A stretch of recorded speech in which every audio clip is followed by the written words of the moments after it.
I used rap back in the 90s, now I'm back on my own grounds, putting forth this ancient shit. You can hear it.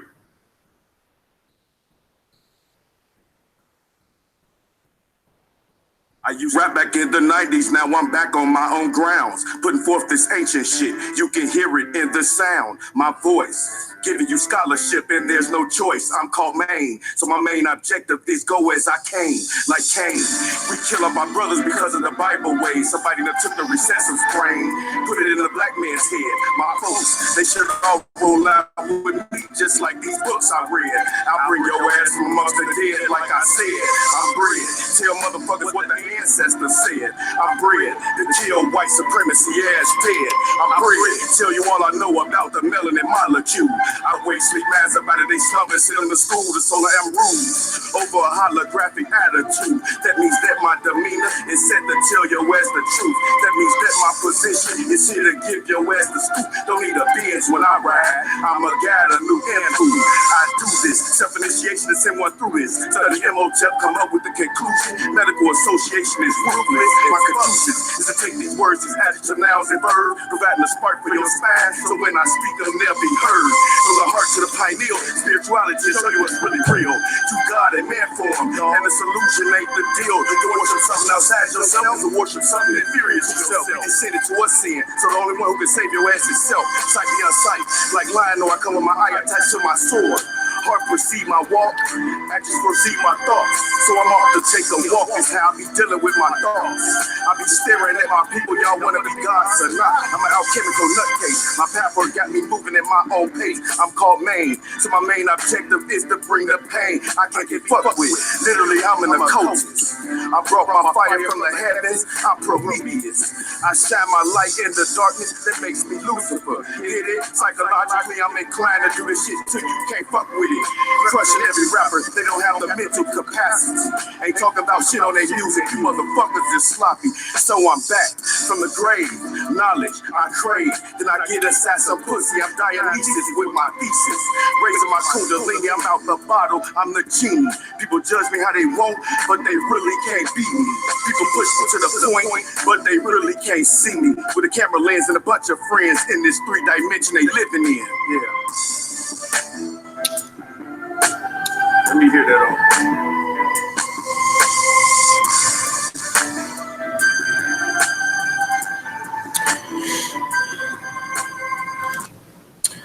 All right. Peace. Greetings to all the true gods and goddesses on this path doing real work. All right. Let me get situated here. I know we got a couple of minutes as people start to make their way in. I'm going to get myself situated here, go through a couple of quick announcements. Having a busy week.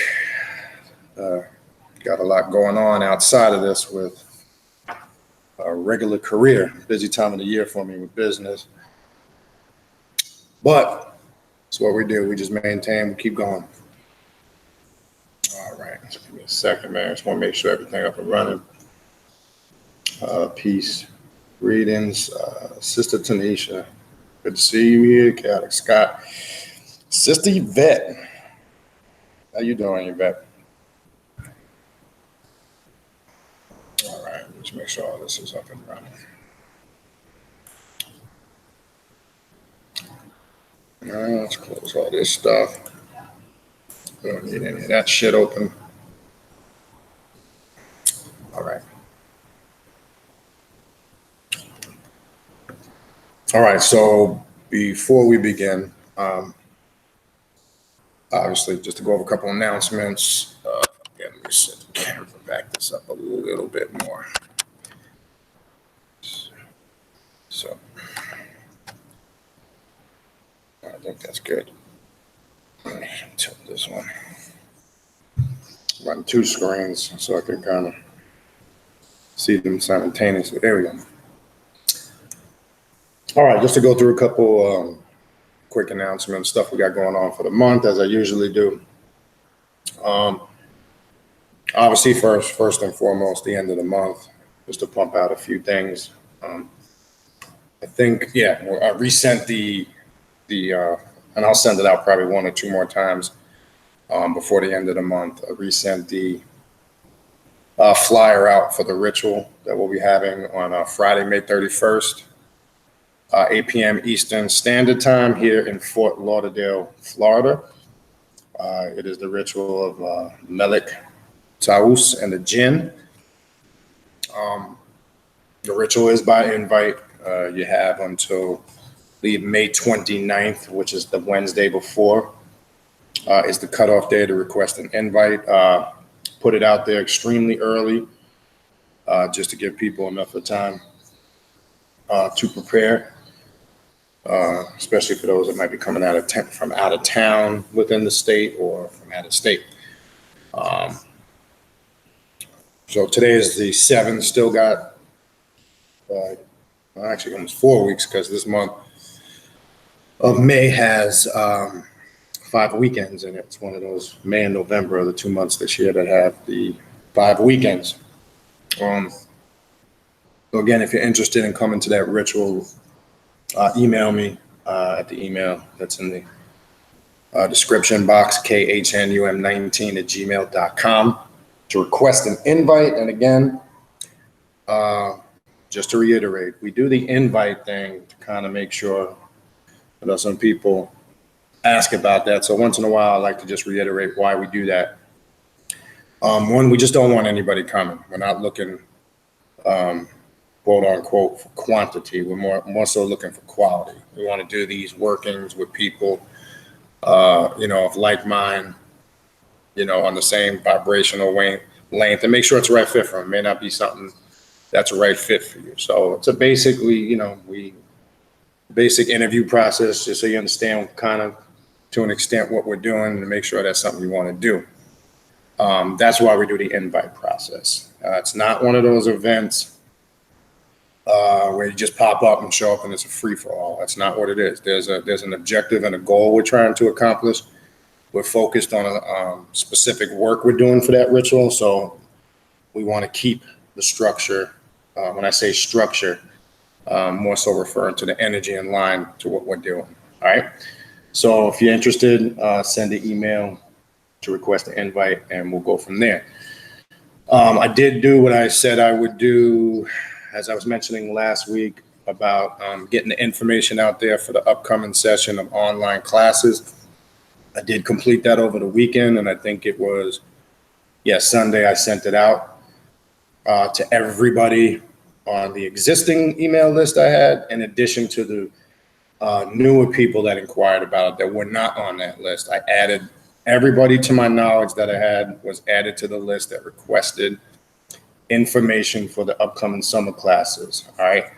If by chance, it can happen, and I'm stressing, I'm pretty certain that I got everybody. It's possible I missed somebody. Sometimes emails go to junk boxes, or sometimes, email box is full and I'll go deleting emails. I could have deleted something by accident. If by chance you did email me and you did not hear back from me, all right, then I did not get your email, because I did send that out to everybody. I believe it was late Sunday afternoon, early Sunday evening. So if you did email me prior to Sunday requesting information for the classes, I did not get you on the list if you didn't get that email. So simply just contact me. The curriculum is finished. The dates are set. We will be running the classes from July 20th to August 30th. And that one Saturday on the 23rd, there won't be a class because I'll actually be in New York for that week. But everything is set up, dates, times, the whole process of how you can sign up. Everything is in the email. So if you're interested in getting in on that, I planned on doing it a little later, but because people were emailing and some newer people want to get in, I got it done a little bit earlier. So it still gives me time to kind of chill and regroup, gives me a little time off still, because obviously July will be here fucking fairly quick. But it'll start July 20th will be the first summer online class, and you have until like a day or two before to sign up before I close it. I usually let people sign up until a day or two before. But after that, once it starts, I really don't take anybody after that. The only reason for that is, just so you understand, the classes are quite long. And I say long because it's detailed in the information and the stuff we go over as a group. And it'd be kind of doing you a disservice if you missed a session or two and came in afterwards. I wouldn't want to do that to you. It wouldn't be fair. All right. So that's for the classes. And then again, I want to pump out the event, which a couple more people have emailed me this week about the conference that we're going to have in October. I think it was 3 or 4 more people emailed me about that.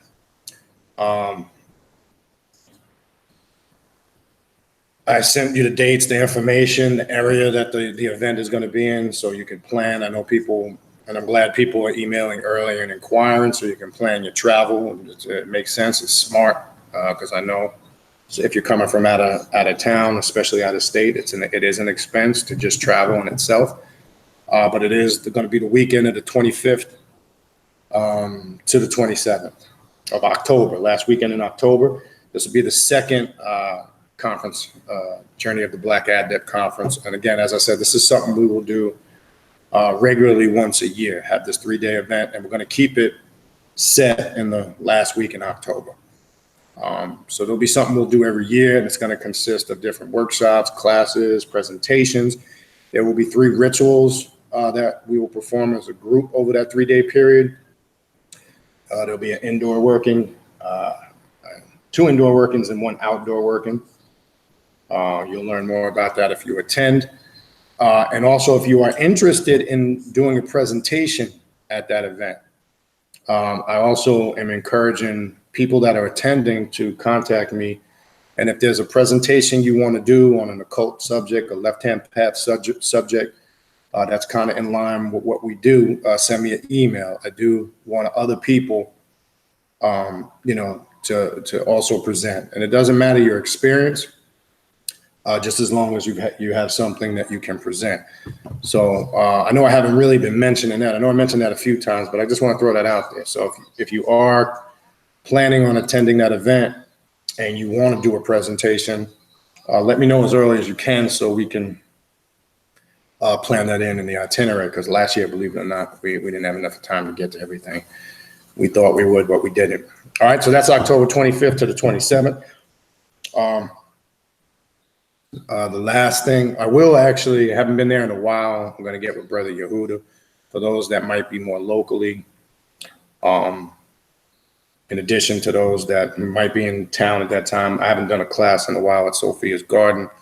So planning on fitting that in sometime this month. I got to get with him on a date. So I'll put that out there when I get that exact date. And then the last thing, spiritual readings and consultations. If you are interested in that, again, when you email me, be clear and specific on which one it is that you're interested in, whether it's a consultation or a reading.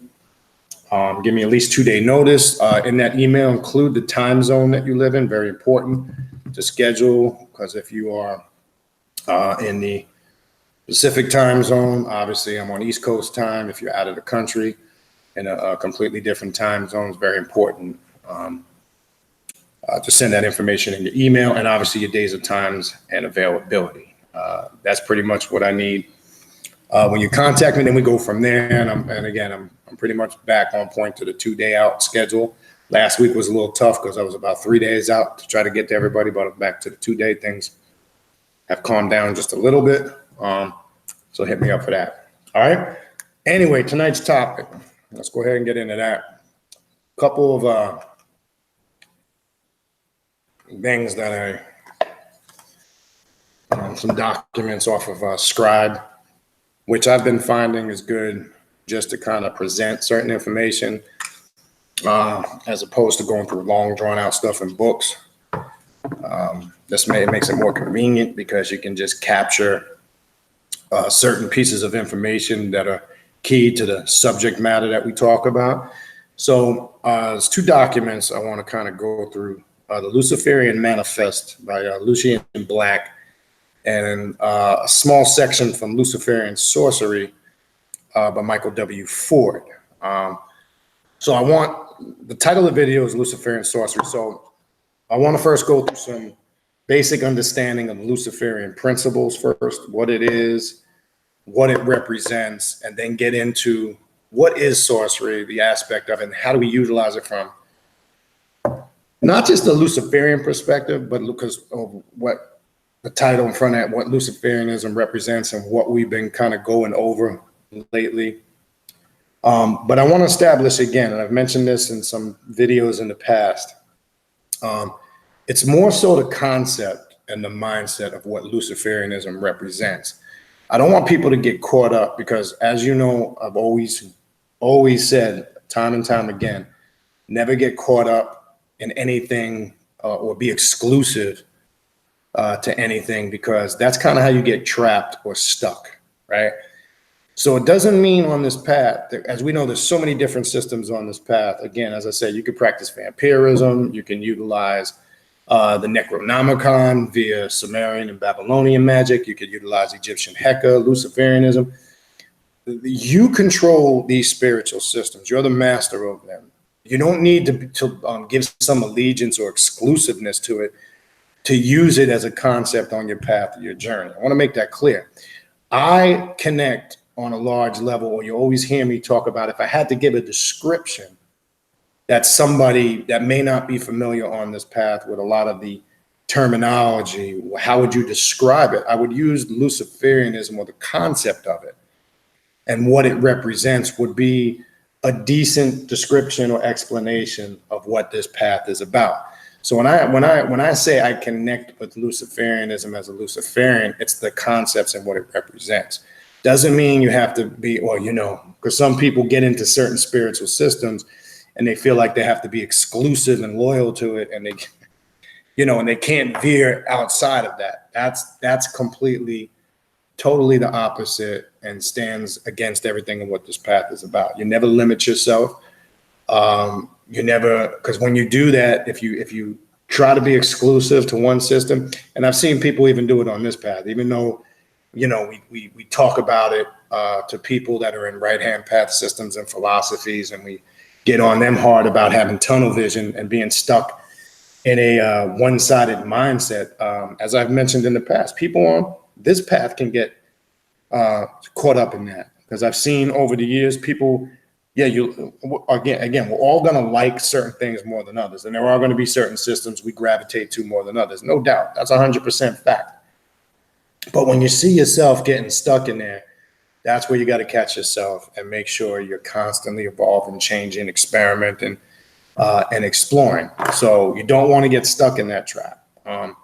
So remember, you control the system. You're the master of whatever system you're utilizing, because you're adjusting it and taking from it what you need to utilize on your path of self-mastery. So you control the system. The system doesn't control you. When you become exclusive to something, then the system controls you, because now you've put yourself in a position where you are kind of required to follow the guidelines that, or the so to say, rules and regulations that might govern that. But when you're a free-flowing entity, for lack of a better word, you're the master. You never take yourself out of the center of the equation of that. And a real master, he or she, a real god or a goddess, can go through any spiritual system level of information and knowledge and graft out of it what they can take from that and apply it to their path. And what doesn't resonate with them or what they don't connect with, they just simply toss that to the side. That's what a real master does. It's not about because you connect with certain aspects of certain systems that you must embrace every aspect of it. That's just fucking delusional. You connect with and resonate what works for you, and it works for you if you can see a way you can utilize it on your path. It's that simple. So these systems, I just want to make that clear moving forward, regardless if we're using the Kleptopatry like we've been talking about, demonology, Luciferianism, these are just systems that represent a certain methodology or concept that one can use or utilize and apply on their path. All right, so I want to make that clear, because again, sometimes you know, people see these things and they think, oh, in order to become that or partake in that, they have to be, you know, exclusive to it. You don't. All right. So what I want to do real quick before I get into, you know, some of the, because this will be kind of the prelude to the Luciferian sorcery concept. All right, so what I kind of want to get into in the Luciferian Manifest by Lucian Black, it's a very short manifest. It's a few pages, but I think what it's good at doing is covering, to me, the key principles of Luciferianism, what it represents, just what is it? Because again, some people that don't know about it, they see the word Lucifer, Luciferian, and they're delusional. They automatically equate it with satanic worship, because that's just because, again, out of their ignorance, they have no idea what it is. Not all Luciferians, for an example, are practicing Satanists. Some don't even deal with it at all because they look at it as being a very religious aspect of methodology. There's that illusion that Luciferianism is automatically connected with that, and that is the farthest thing from the truth. I can't even stress enough how that's the farthest thing from the truth. In my opinion, what we would probably term as modern day Euro-Satanism is very religious in nature. That's just my opinion. I'm not saying everybody that partakes or practices that is of that pedigree, but I found it to just basically be centered around the antithesis to monotheism, and they focus on, the whole focus is anti-Christianity. Not all, I'm just saying some. So Luciferianism is not automatically connected with that. That's an illusion and a dispel. We'll go over a little bit of that. So I'm going to go through this manifest real brief. All right. Luciferianism is a living philosophy, all right, that values and honors the dynamic principles essential to the characteristics of Lucifer. All right. Now let's get a little clarification on the term Lucifer, which has nothing to do or is very misinterpreted in religious theology. Okay. The name Lucifer can be translated as light bearer. Lux equals light and pharaoh to bear, right? Lucifer also denotes Venus as the morning and evening star, right? And you will find the bright and morning star in your Bible reference to two characters, believe it or not. I've mentioned this before in the past. If you go into the book of Isaiah, chapter 14, verse 12, you see this reference to Lucifer as the bright and morning star.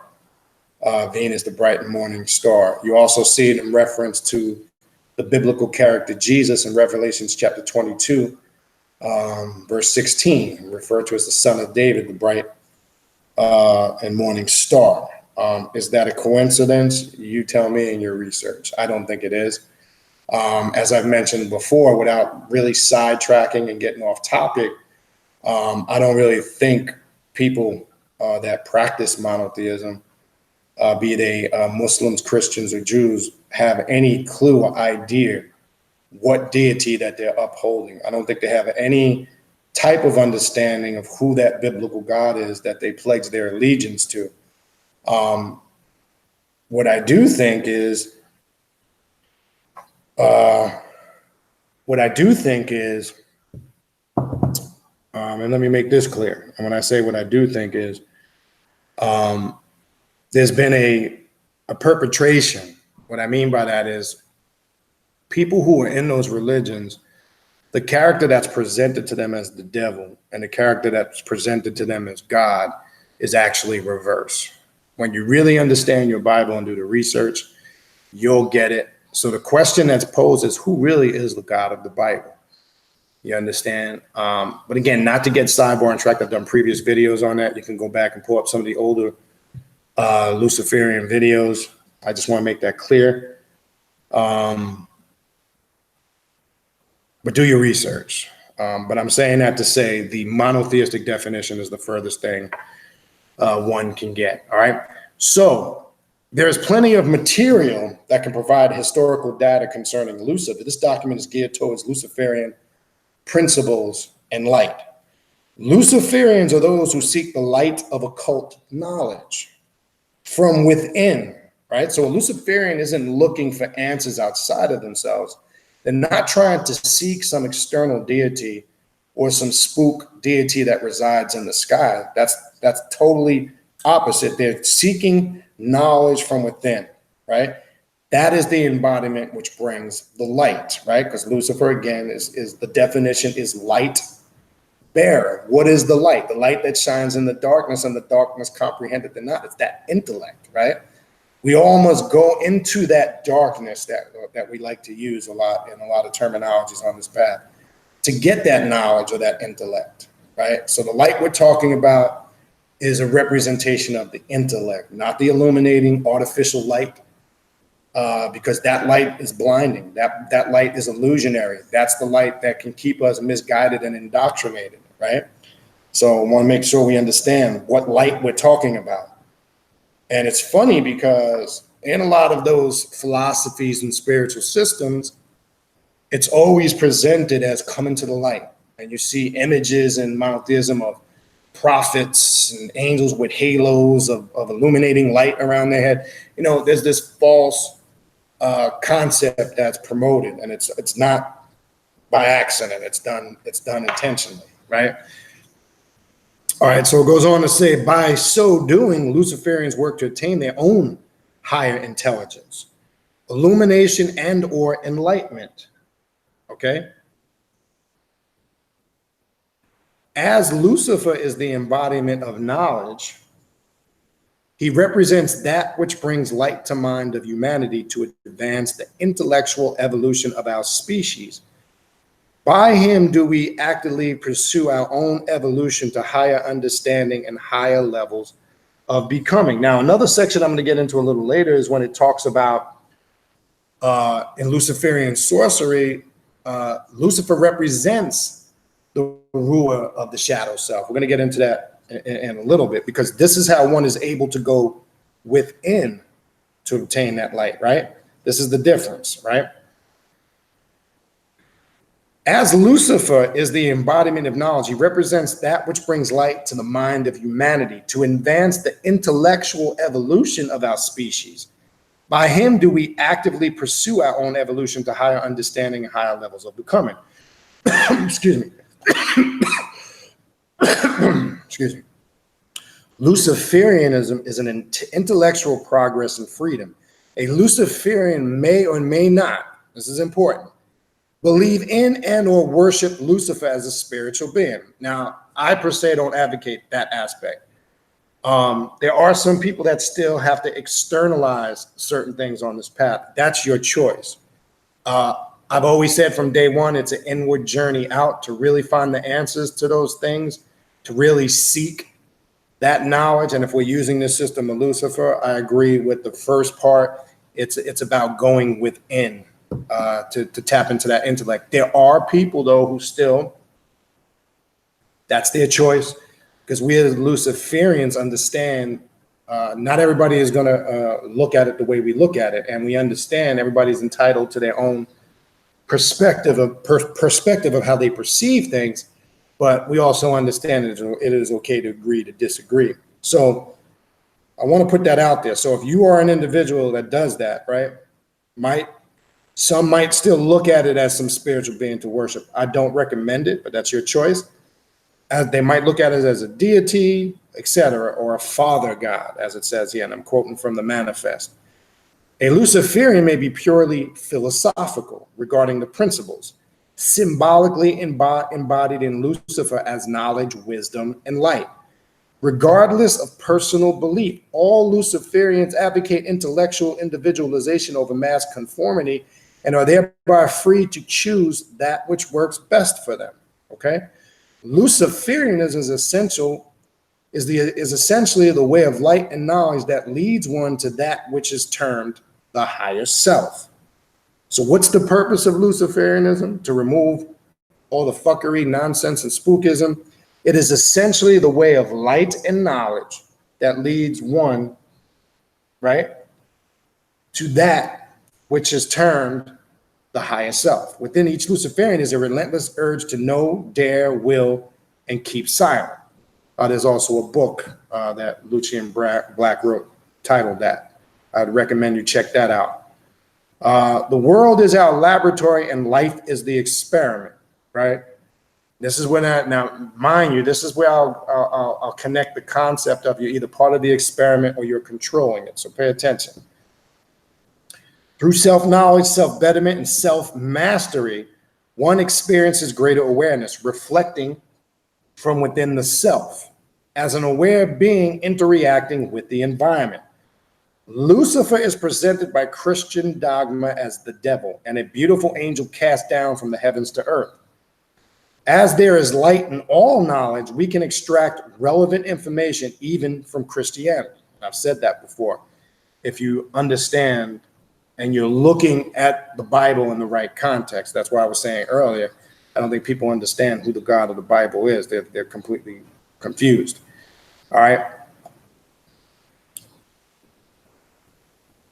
To say Lucifer was cast from the heavens implies that there existed an intelligent being that came to earth and propagated human illumination. That is essentially where all heavenly beings, for earth is itself a heavenly body. The devil represents to many non-Luciferians a negative connotation, but to Luciferian, the devil idea is a force inherent in us all. Because why? It represents the adversary. And it has root in the word, as we know, adverse. Now remember, I made reference, Bal Cadman's book, Devils, Demons, Ghosts in the Hebrew tradition, Romance and the Sitzer Akra. I have to quote that because he references and shows you in the Hebrew that Satan described in action. When you see the word Satan in the Bible, it's not always referring to this mythological character that monotheism created. It's describing an action of being adverse to something. So when you will see it in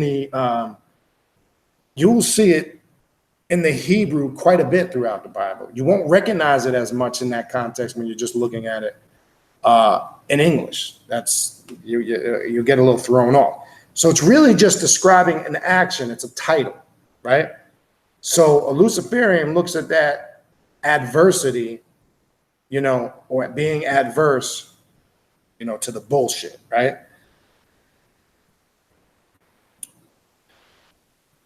But to the Luciferian, again, when we pick up from where I left, the devil idea is a force inherent in us all and is a source of personal power and growth. In this respect, Lucifer is an impersonal force that is focused on evolutionary consciousness, which involves the mastery of all emotions involved with growing. If you can't control your emotions, right? All right, when I say control your emotions, it doesn't mean suppress them, bury them, don't deal with them, don't confront them, use these false illusionary concepts to and convince yourself they're masked and they're going to disappear. It's okay to have certain emotions such as anger, rage, lust, etc., which most would term negative things. They're only negative if you have no control over them. They're only negative if you allow them to consume you. But they can be used as the passion and the fire of those emotions can be used to fuel your intent in your magical work and in accomplishing things. So those things, and it's all energy in the sense, it's how you work with it. I always talk about that. So you can't really disregard any of that because it's all an aspect that makes you, we all have these things inherent with us. No matter how much we try to suppress them, no matter how much we get into spiritual systems that teach us this, peace and love. I'm talking about illusionary peace, right? That doesn't exist. When I say illusionary peace, this concept of unity, and it's all going to be peace and love all across the planet will never happen. The only peace, as far as a concept that exists, is the peace within yourself that you make order out of your chaos, and that's just a brief. Using a brief definition to explain, you've made harmony out of your chaos. That's factual peace because it's personal, right? It's not illusionary. Where other systems promote this concept that there will be a day where we'll all be holding hands and unified and it'll be peace and love all over the planet. That is fictitious. That is an illusion. And I will say it right here, and I will bet we'll be long dead and gone, and it still won't be in effect and exist. There will always be differences. There will always be people at odds. There will always be opinions, and that's okay.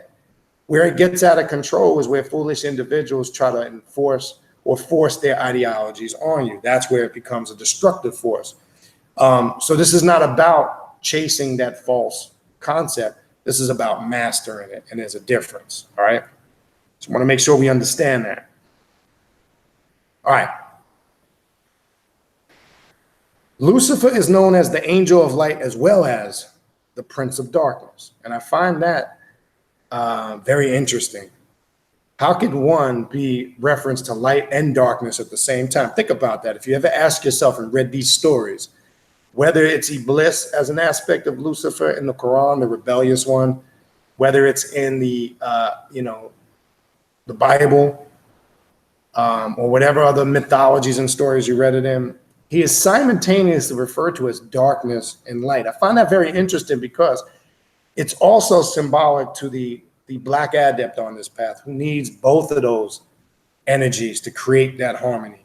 And I don't say balancement because balance represents stagnation, as I've said many times before.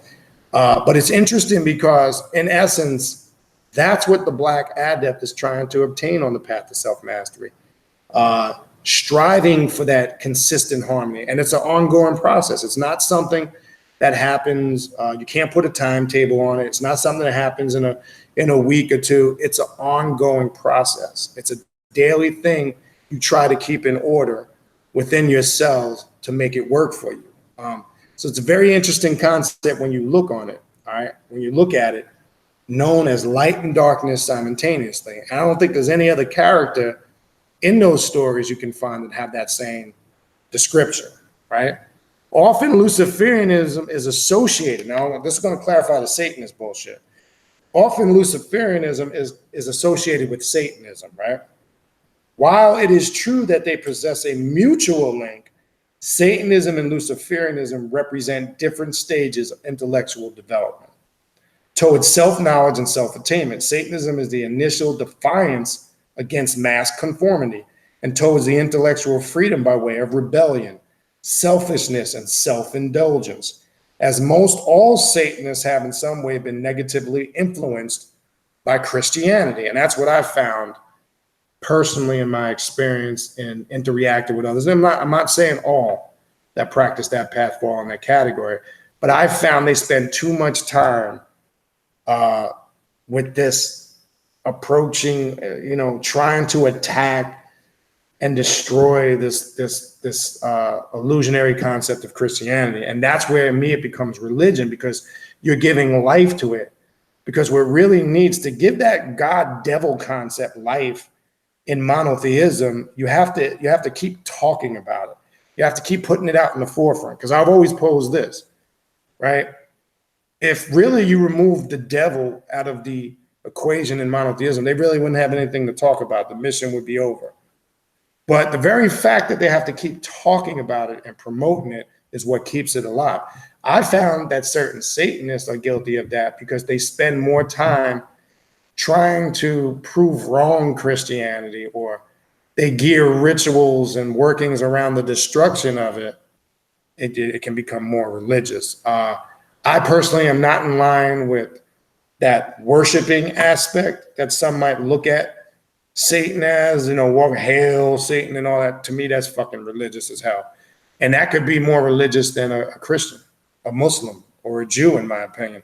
That's just my opinion. I'm not saying everybody has to agree with that, but I definitely don't approach it. I wouldn't even advocate it or suggest it, but it's your choice. You're the individual.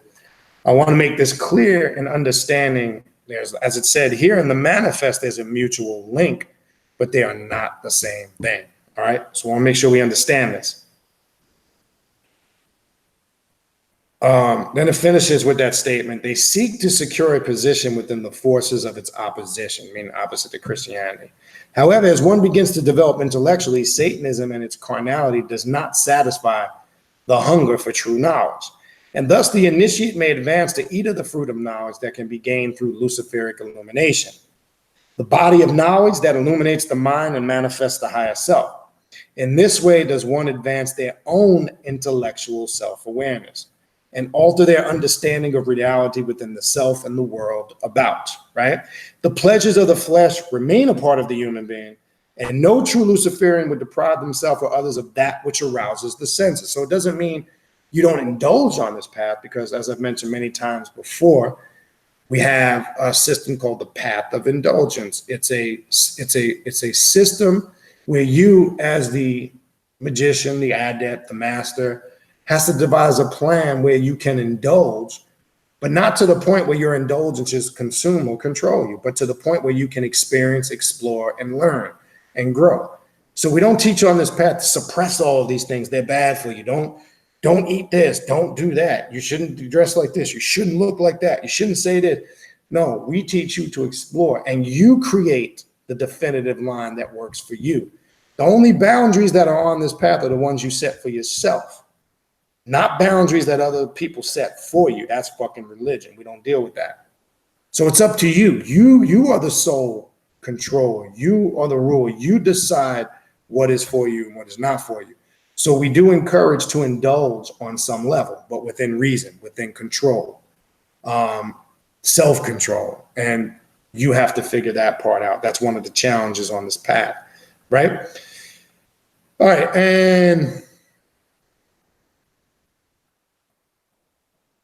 okay, the body of knowledge that illuminates the mind and manifests the higher self. In this way, does one advance their own intellectual self-awareness and alter their understanding of reality within the self and the world about. The pleasures, we read this. Heightened awareness of oneself and one's environment leads towards self-mastery and here's a key word here, self-sovereignty. You hear me talk about that all the time. I'm not talking about Moorish sovereignty. It's way deeper than that. True freedom is having that self-sovereignty.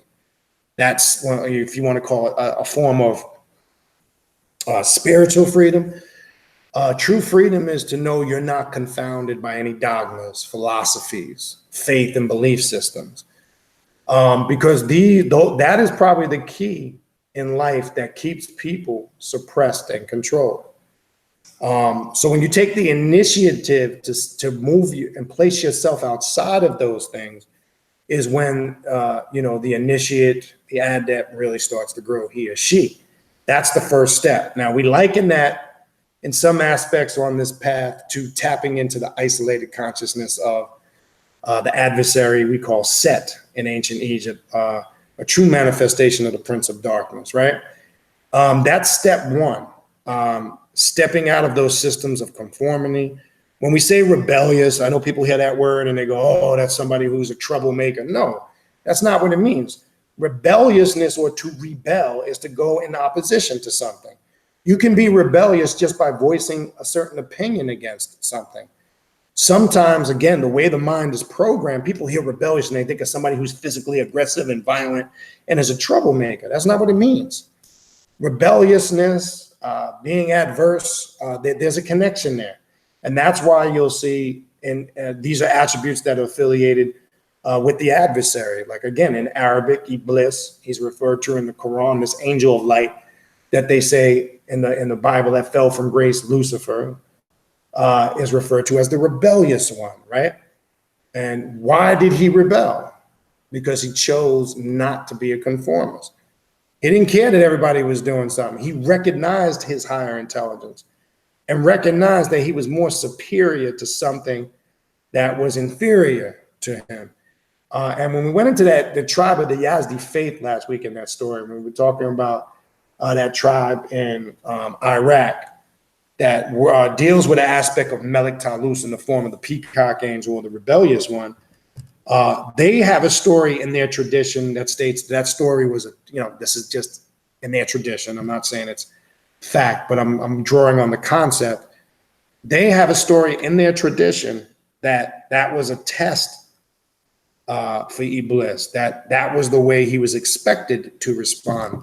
He would have failed the test if he would have bowed down, quote unquote, to a lesser of himself, in which that was the representation or form of Adam. So the story is completely reversed as opposed to how it's promoted in monotheism, right?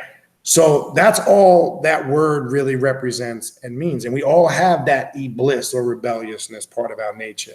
We all have that adversary within us, right? And we utilize it more than we really probably acknowledge, because that's our strength. That's what keeps us protected. And when I say protected, that's what keeps us grounded. Because anytime you're in opposition to something or don't agree with something, you're tapping into your iblis or rebellious nature, right? And that's not a bad thing. It's always promoted as if it's something bad, right? All right, but let's go on. It is the path of self-ruling that the Luciferian illuminates. Knowledge is power. The knowledge afforded by the Luciferic light is the way that leads toward the discovery of one's true self. It is a lifelong journey that continually awakens the individual's personal power as a conscious living force that possesses the powers of a god to create and destroy. Now, we always use the process, we might call it, destruction or deconstruction and reconstruction. There's always a constant destroying and creative aspect always going on within the life of the adept. That's always going on. You're constantly destroying those ways about yourself that are holding you back. That is the goal. That is one of the methodologies that the adept seeks out to create harmony within the self, right? How do we bring about effective change? It's not just enough to say there's something wrong. I gotta change certain things about myself. That's not what the problem is. I think the problem is, how do we go about doing that? We talk about setting goals for ourselves. Well, you create ritualistic work, methodologies that you can apply in your spiritual path to bring about that change. That's where your work comes in. But first comes the awareness, right? And it's always it's about having knowledge of self. You must truly understand yourself in order to proceed forward on this path. What do I mean? Your strengths, your weaknesses, the good and bad things about yourself, right? That's going to give you the awareness you need to put you in the right direction of how to proceed forward. It's not just about coming on this path, reading a bunch of books, getting a bunch of knowledge, doing a bunch of different rituals. It's beyond that. Is your work, are you doing your work in accordance with the needs that you need or things you need to do to create that change, to get that improvement that you're looking for or those results, right? Are you doing that? Or are you just going through the motions? Are you just on the path to say you're an occultist or whatever and all that bullshit? That's a waste of time, all right? All right, so where we at? So we left off with the powers of creation and destruction are forced internally in as much as they are focused externally. It is the magnum opus. It is the operation of manifestation, and it is the arcanium. It is the arcane of light. Luciferians are in the world, but not of it, right? They are self-aware, conscious beings that can exist beyond the clan mind, in the group mindset, the clubs, joining some organization, getting the fucking membership card, and now I'm down. It's deeper than that, right? And it's cultural and social restraints. For such restraints repress the individual and inhibit self-development, right?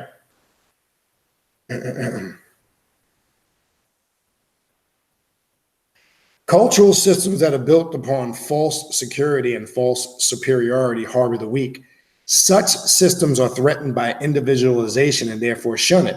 It is the condition by such systems that prevents people from finding individual light, for it instills the fear of being alone in the world. A Luciferian realizes their own isolation and is able to walk alone, but is never lonely.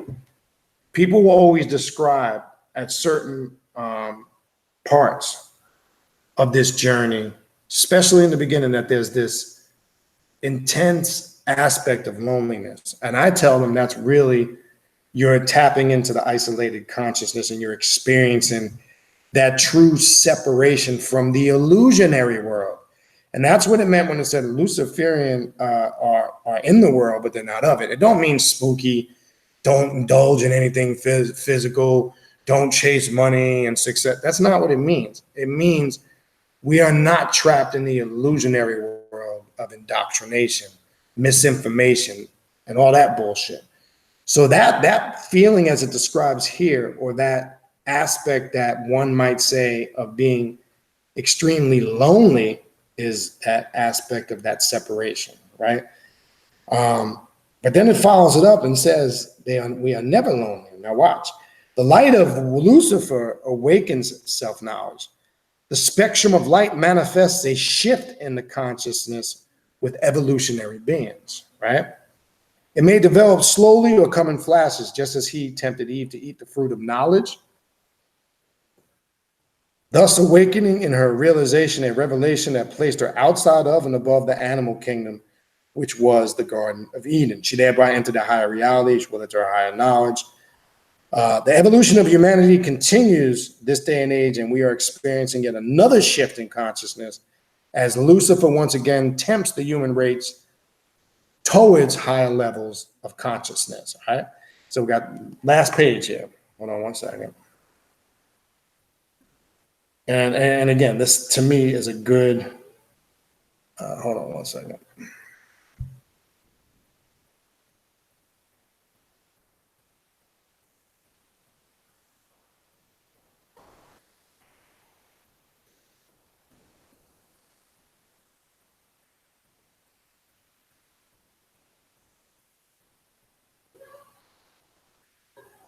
Hold on.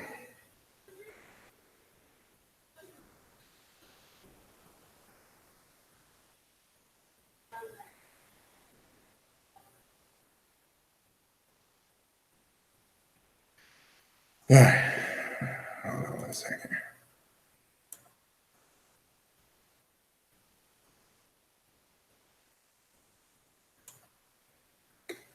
All right. Okay, so the last section here.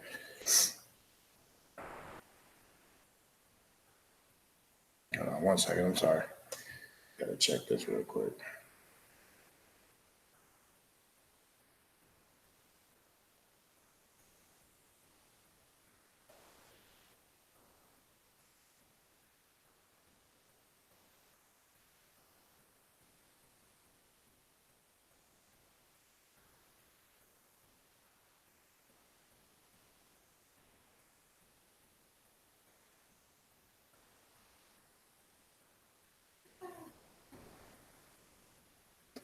Oh, damn.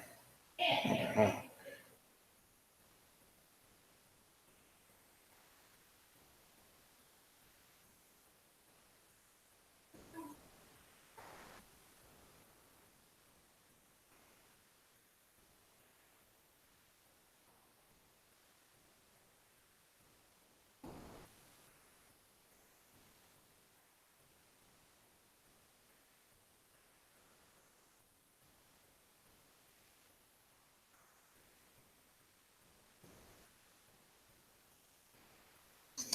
All right, so let me finish this last section here.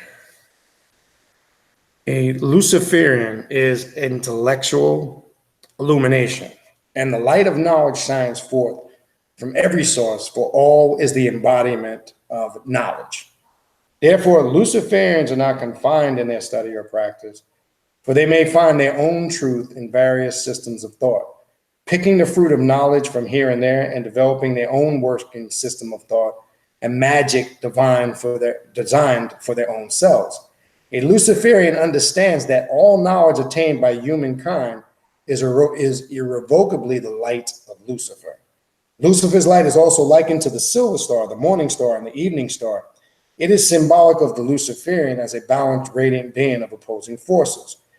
The morning star, which is the planet Venus, represents the feminine qualities embodied within the masculine qualities of Lucifer. The intellect and intuition unified within as one thinking entity, as he represents light and darkness, as we were just talking about a few minutes ago, so too does he possess masculine and feminine principles, okay? His light knowledge radiates like a star, a fixed point of conscious light hanging in the balance of influential forces. A Luciferian does what all others say cannot be done, to walk the fence, balance between opposing forces, to experience both the positive and negative attributes of life, and thereby experience life to its fullest potential. Be Lucifer the god of, or the principle of, light, knowledge, and magic. Him do we acknowledge and him do we honor as the embodiment of our highest standards and ideals, to reveal our true selves, purged of all delusions and lies, to think freely without dictated beliefs, and to embark upon our own true path can come about only as we begin to have trust in ourselves, okay? and pursue higher knowledge. By doing so, we make better choices for our lives, the lives of others, and the world. The Luciferian is just to those who are just, respectful to those who are respectful, and makes others strong in time of weakness, while not tolerating the weak. Freedom does not belong to the weak. They feed off the strong who fight for it. Therefore, they must be eliminated. Weakness is limitation, and that which holds back evolutionary advancement. One must overcome the lower self, that which is weak, and become the higher self, which is the strength of one's own inner truth. Okay? It is the will of the Luciferian to discover and build upon strong points, to strengthen them by strengthening the weaknesses that inhibit and keep us from ascending toward higher levels of self-manifestation. The Luciferian shall manifest that will in the world, thus enhancing the human condition in this world and preparing for the next. It's all in the mind, in each and every individual mind. The imagination sparks the light that affords the Luciferian insight to his or her own potential. The will is the black flame within that fires the soul to manifest itself. It is the dark light that penetrates every living thing, that light not seen by two eyes but one. By way of the study and practice of the higher arts of knowledge, does the Luciferian participate in the reality of matter and energy, raising the energy body into a radiant light that is the soul, from lead to gold, right? That's talking about an alchemical or alchemy process, right? Shining forth as energy of conscious living force, therefore becoming solar. The solar body is the embodiment of the individual source of light, intelligence, and energy, penetrating everything solid and intangible thing. This is the arcanum of light that is the path of the Luciferian, all right? So that's getting into some of the core principles, all right?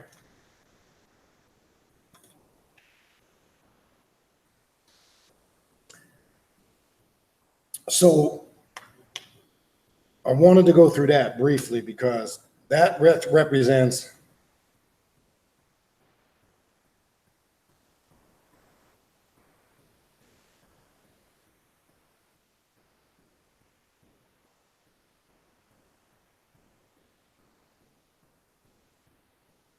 all right. That gives you basic understanding. Again, if you're interested in finding that document, I had pulled it off the Scribed app. It's a document. You could probably search it on the internet. You should be able to find it. If you don't have the Scribed app, you should be able to find it in a PDF form somewhere on the internet. Just Google Luciferian Manifest by Lucian Black, Lucian, first name, and then Black, like the color black. I would suggest, you go over that. If you want a good, simple, not long, drawn out, extensive document to give you a general understanding of the principles of Luciferianism and what it represents, that's the important thing, okay? And I think that will give you a good idea to kind of kick you off in the right direction, all right? So a real short thing I want to get to, which led me to this point. I went to that to get to this because I want people to have a general, first and foremost, general understanding, all right? So now that we kind of got that, and again, I'll go through your questions and your comments in the chat, all right? We'll go through that shortly.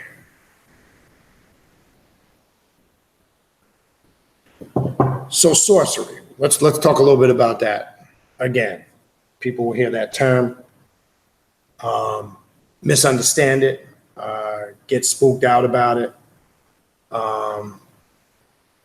not really understand it, or they're correlated to a lot of the things that they see in the media, in movies, and it's just not real. We're not talking about that fictitious Hollywood entertainment concept of sorcery. Sorcery is another aspect of magic that brings about transformation and change within the individual.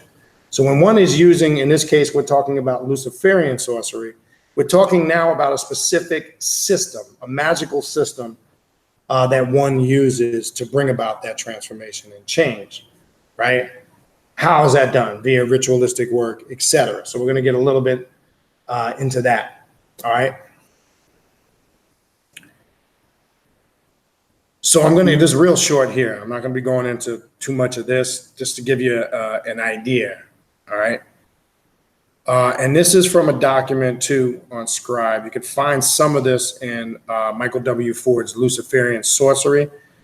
But again, I've been finding it's been very useful just pulling some of these. If you have the Scribe app, you notice when you go on there, I think some people will put certain excerpts together and create these PDF files, which I think are kind of cool and unique because they basically get to the meat of something without having to really, as I said earlier, to go through a bunch of stuff. So I'm just focusing on some key points. But again, if you're interested in the whole entire work, you can definitely go on Amazon. You could purchase the book. Just Google Luciferian Sorcery by Michael W. Ford and you'll find it. All right, so I'm going to go to a section in here where it talks about Lucifer being a light bearer of humanity. He is the spirit force of fire and light, right? Lucifer would be considered the same if you're familiar with Crowley and Thelemic and the concept of ayahuasca and the Book of the Law, etc. Lucifer is the Prometheus, the one who brought the fire of imagination to mankind. Lucifer is known in the witches' Sabbath covens as the Egyptian god Set, the lord of storms and chaos, the bearer of the black flame. Thus, Lucifer revealed is the initiator by fire and the creator of the left-hand path. So when I was talking about earlier, we were talking about being a connection of being that connection of the individual that is, the individual that's striving to connect with mastering the shadow self. That's where you find this concept of Lucifer. When it says the creator, I know that word can pretty much sometimes be a little confusing. And sometimes that can be pretty much termed also, because we hear the word creation, and sometimes that pretty much can come off as religious. So when we say the creator, I mean the one where the adept or the individual goes to come up with these concepts that they need to create to master themselves. So I want to make sure we understand that. Lucifer as being the shadow form of our imagination.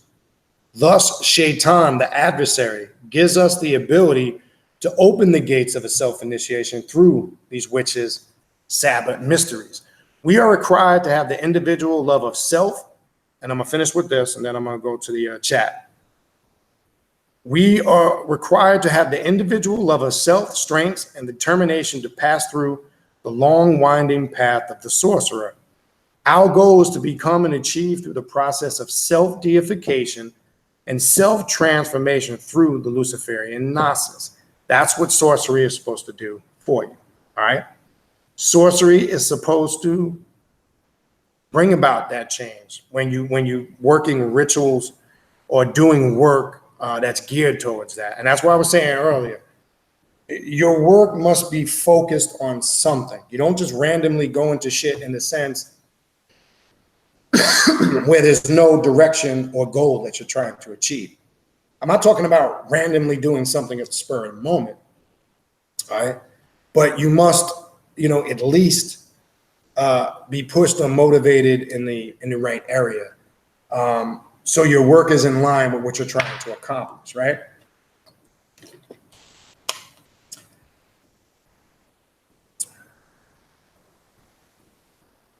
And then the very last couple of sentences, right? And then we're finished with this.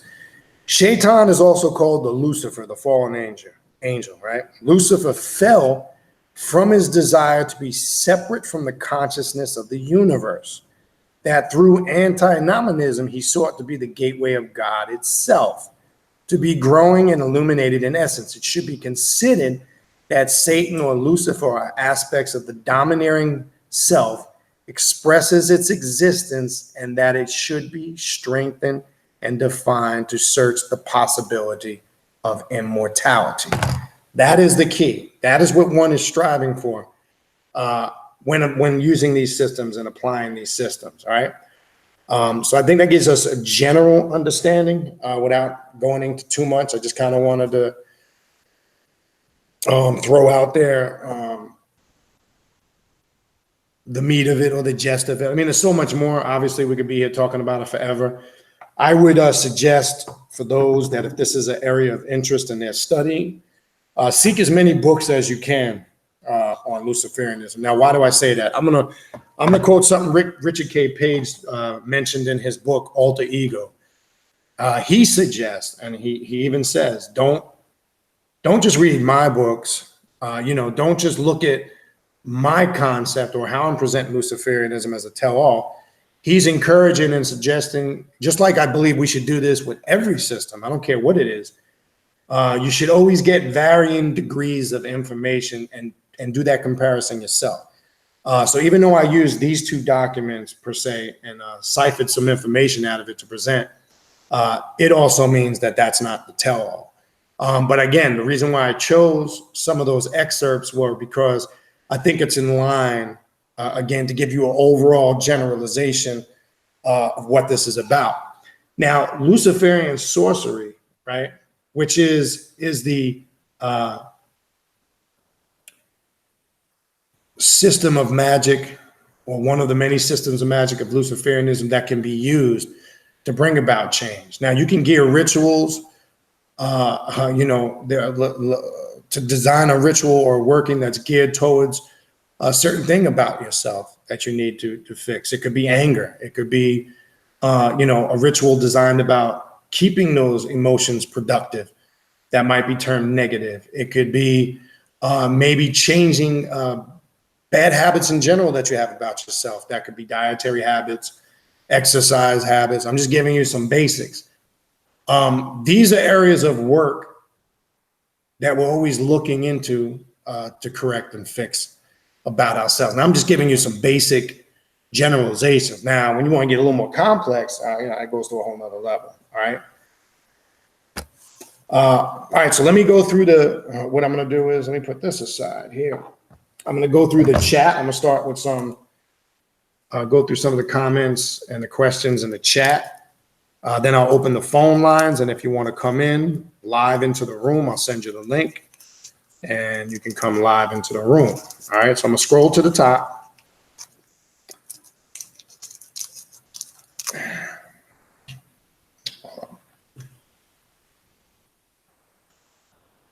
There we go. Let's see what we got here. All right. Peace and greetings to everybody.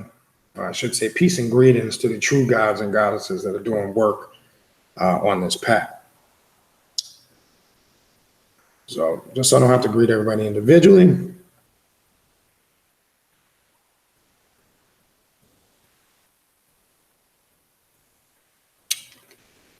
Okay, it's cool. You bet. Yeah, I did. I saw your email about coming in October. I think I did send a response to it, I believe.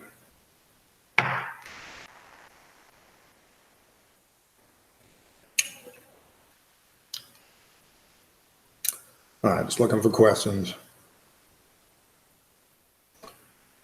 Okay.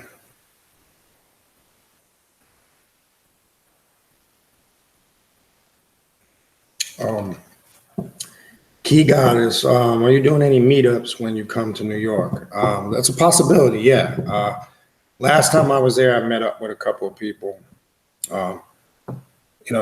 Obviously that's when I go home. I also got to see family and friends. So yeah, I mean, being there for the time I'm going to be there, that's definitely something I will put out there like last time and see if we're able to meet up. So what you could do is keep posted with me leading up to that time. I know it's August, but shit, as I said again, these damn time, it'll fly. It'll be here before you know it.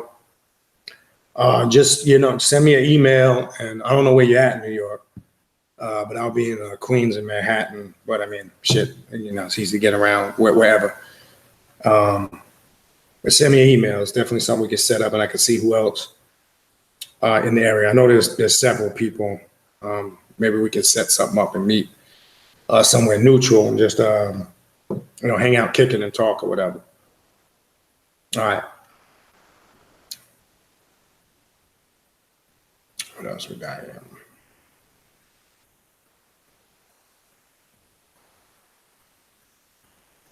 Brother Phil with 8 different screen names. Like, I don't know if you're coming in as Rain or Reigns or Phil. I see you in here as Phil. You said not Rain or Reigns tonight. Okay. Brother Jack.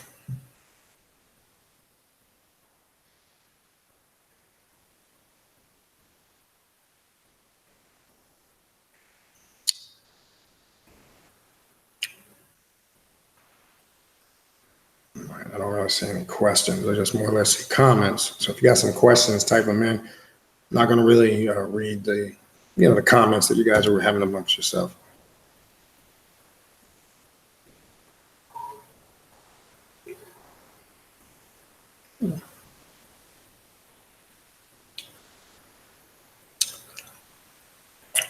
All right. So brother Phil typed in earlier, Brother Beniti, when someone says the devil made me do it, this can be an aspect of them and or an external spirit influencing them. Some think all their thoughts are their own dreams, etc. Now, yeah, there are people, in my opinion, when they say the devil made me do it, first of all, you give life and power to that via the mind by convincing yourself. Now, people like that I've found in reading stories over the year and events that has occurred. You've even heard mass murderers in the past, Son of Sam, right? Who say that, you know, the devil spoke to them or made them kill. Those are people who, one, have some level of psychological imbalance.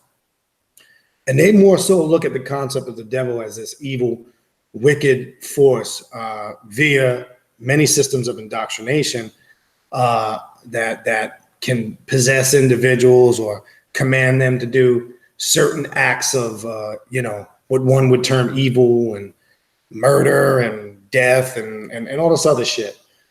Those people are the ones that have internalized the concept of the devil, which obviously those people have to be influenced on some level from those monotheistic concepts.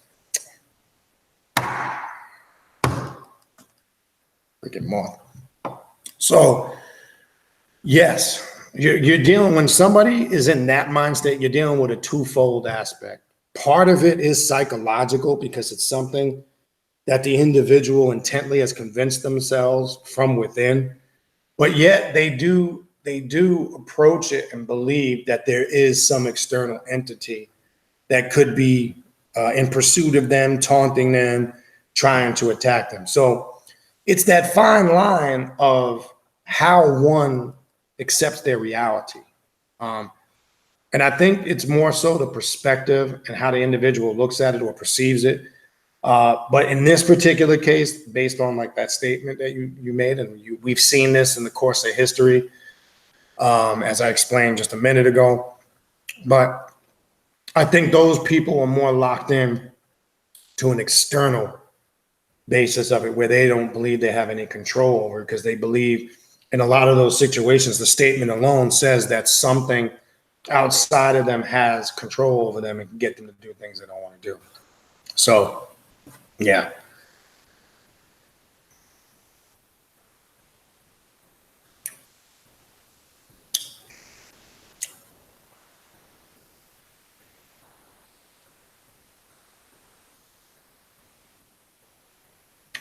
John, waiting for Israel and Palestine to make peace. Good luck with that. We'll probably be dead and gone before that happens.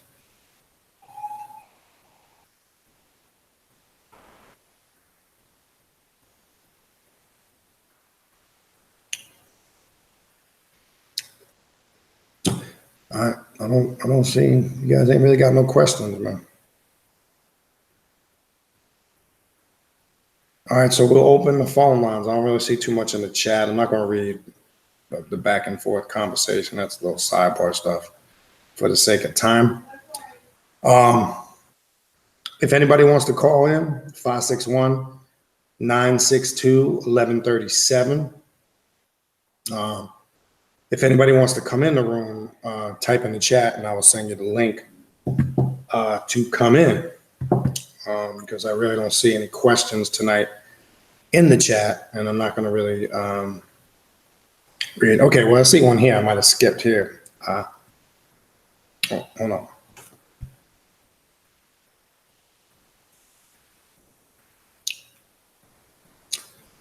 DR is I believe so, because the document, I believe it is, and to know their will and keep silent. I don't think it's different, because I remember this is a PDF file that somebody put on Scribed, and they just took 6 pages, and I believe it's in that introduction part. The document, I know itself, you can pull it up offline in PDF format or on the Scribed app, but I'm pretty sure that's the same manifesto. If you have the book, should be in there.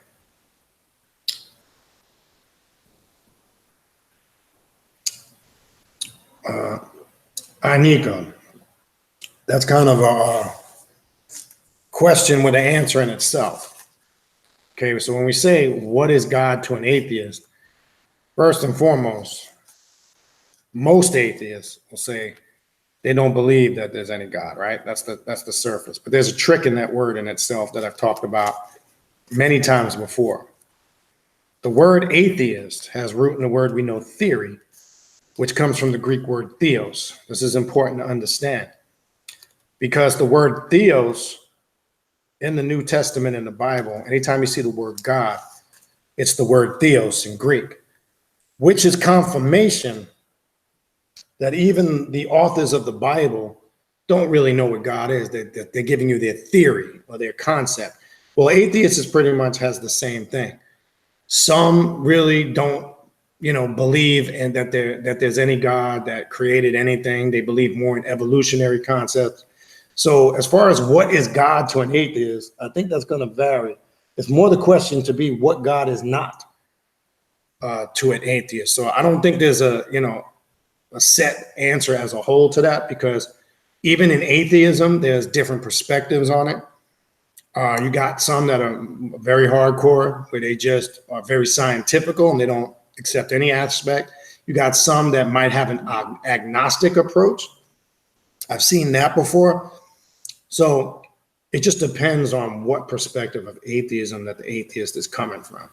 And I think if you run into one, you would have to ask them, what is your theory from an atheistic approach to what God is or is not, I should say.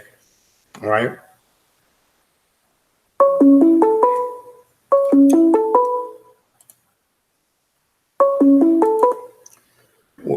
What's your name, Call? Where are you calling from? Hey, Brother Beniti, this is Phil Elbin from Southern California. Hey, what's going on, Phil? Just chilling, man. Just listening. Cool. It's a good topic. I mean, it's not really my forte, but it's still good to hear it. It's Right. still good to absorb it. It doesn't mean, okay, you do these different topics and it's not really my forte, but I still absorb it in a way. You know what I mean? Right. If that makes sense. Yeah. Well, anyways. But like I was saying in the beginning, you don't have to be a full quote unquote practicing Luciferianism. Like, for an example, one of the main principles of Luciferianism is to master self. And I think that can be applied, regardless of what system you practice. So I'm more so, when I'm going over these topics, I'm doing it in the sense of, the concept of it, not getting caught up in the system of it per se, because some people, not even just Luciferianism. I don't know if you wanted to begin it, Phil, but I've seen it happen, and it could be vampirism, it could be anything where people get exclusive to it. That's where it can kind of get thrown off balance. But the general principles, I think, regardless of your practice, it's all centered around, self-mastery and bettering yourself. And I think that applies in anything we utilize on this path. But anyway, go ahead. And you know what? I completely agree, because I've heard you say before that in one of your lectures, not to get complacent, you're never stuck in one system. You do different stuff. Right. And I mean, I completely agree, because now, I mean, what I'm doing, I mean, I started with me, an aspect of me, my demons, and there's many of them. And then I went on to ancestry work, and now I'm going towards necromancy. Yeah. But of course, I'm not ready for that yet. Once I'm ready for it, then I will, indulge. Correct. So I can see where I'm going now. So, but still, I mean, it's still interesting to me to hear these different topics, these different shows you put on, because it's not really my forte, like I said, but I always still absorb what you're saying. I'm like, wow, this, Right. Right. And also too, you're speaking from someone else's perspective too, like the books you read. So I mean, I don't read books, but then again, I do, because I still take in what you would say or others would say. So I mean, it's interesting, Right. So like I said, take what you can, and leave what What doesn't apply. That's all. Exactly, and that's what's beautiful about this path. You know what I mean? Do your own thing. I mean, it goes without saying, but I'm just saying. Some people think that, I got to be this way. I got to listen to this and do like this, and I'm doing it wrong. Oh shit! No, yeah, you're doing it wrong, right? Exactly. Yeah, and that's the approach you don't want. There is no right or wrong way. Exactly. It's your way. You do it how you see fit. Correct. Exactly. And then also, I mean, I think you can agree when I say this. It goes back to that religious mindset. I'm doing it wrong. I got to stay on this path. No, I can't stray. Correct. That's correct. But anyways, I want to call in. I wanted to share a little something. Years back, before I was aware of all this, I started my path in 2016 consciously. I did. Right. But Brother Beniti, I realized the last couple of years, and even more so now, that my path started before that. So when people come on this path, your path, mind you, whatever you choose, whatever works for you. Right. I consciously start this path on this year or whatever, this month, whatever you want to do. But if you start looking back to the time before, you start thinking, wait a minute. You start getting bits and pieces. Now it's coming to full circle. Like, wait a minute. This started for me years back. Big time. But you couldn't see it at the time, but you can see it at the time now. You're conscious of it. You know what I mean? That's true. You're like, wait a minute. Whoa. This I didn't, for me, I'm speaking for me, but I think I might speak for others too. Yeah. My path started in 2016 consciously. Correct. But as the years gone on, I read my third year, and remember, there's no rat race here. There's no hierarchy in this shit. No. I'm looking back, and I'm like, whoa, no. My path started before that. I just couldn't see it at the time. That's why that happened. That's why. That's what I was going to tell you. What you're talking about right there, and that's what a lot of people liken what you're describing. Like you might give a time frame of when you, like you said, you officially became conscious X month in 2016. That might be when you officially took the step to come on the path. But like you said, as you start to grow and study the knowledge, you start recollecting instances way before you were on the path, call it aha moments, or say, oh, that's why that happened when I was younger. Oh, that's what that meant. I remember seeing that when I was little. You didn't know what it meant now, but now you recollect seeing it and you're able to connect it and put the pieces together. And I say that to say most definitely, and that's confirmation further of these principles we talk about, not just in Luciferianism, but on the path in general. Everything lies dormant within us. None of this stuff is new. Anytime we're learning stuff on this path, whatever system it is, whatever we're absorbing, whether it's through books or not, it's not that it's anything new. We're just awakening what's already there. That's where people get confused. So something is only new to somebody who's not heard it before.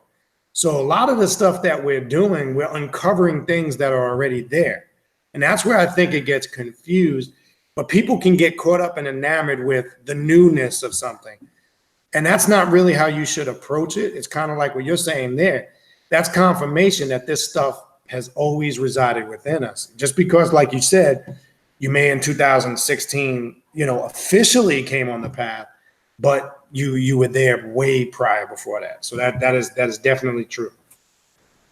Yeah, and you know what? And I'm glad you expanded on that. And it goes back to what I said, having that red Honda. Now you got a new red Honda. Now you're going to start noticing all those new red Hondas. Yeah, you know? There you go. That's like, true. Wait a minute. They've always been there. But that's right. Why do you know? There you go. Why do you notice them now? It's funny you bring it up. I always notice that every time I change my car. You start, right, all of a sudden, why is it you're noticing now? Like you say, they're always there. But what's happening? Because subconsciously, now that you're driving that car, you may not realize it consciously, but subconsciously, you are searching for like cars and vehicles, which is what, again, confirmation that that awareness has always been there. It's just we have lost the connection to it via all the bullshit we go through in life, be it family problems, cultural problems, religious indoctrination.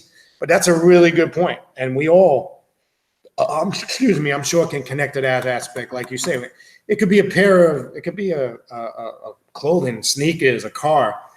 It's so true. You start to see now all of a sudden you catch every time you run somewhere or see it, you go, man, I said, why am I seeing it all the time? That's a good question. That's why. Yes.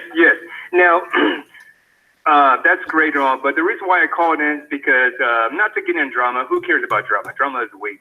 Anyways, I realized that after all these years, and I'm going full circle because I told you recently that I had gone to the cemetery. I hadn't been there almost 10 years.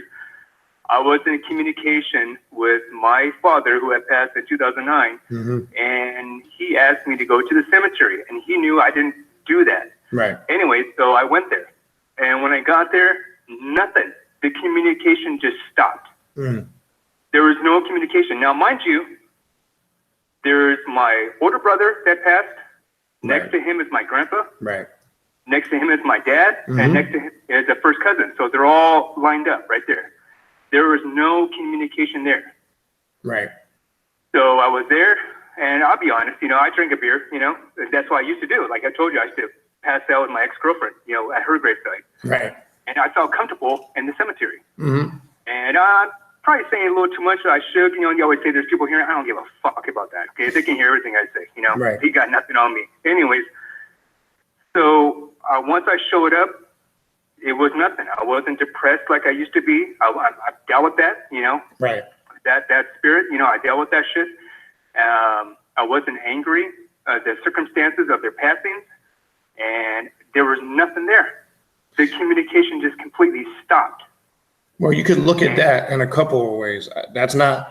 I'm not saying. I know. Well, okay, yeah. I'm sorry. I'm sorry, but I'm going to cut you off. I knew exactly what that was. That was a fucking trickster spirit.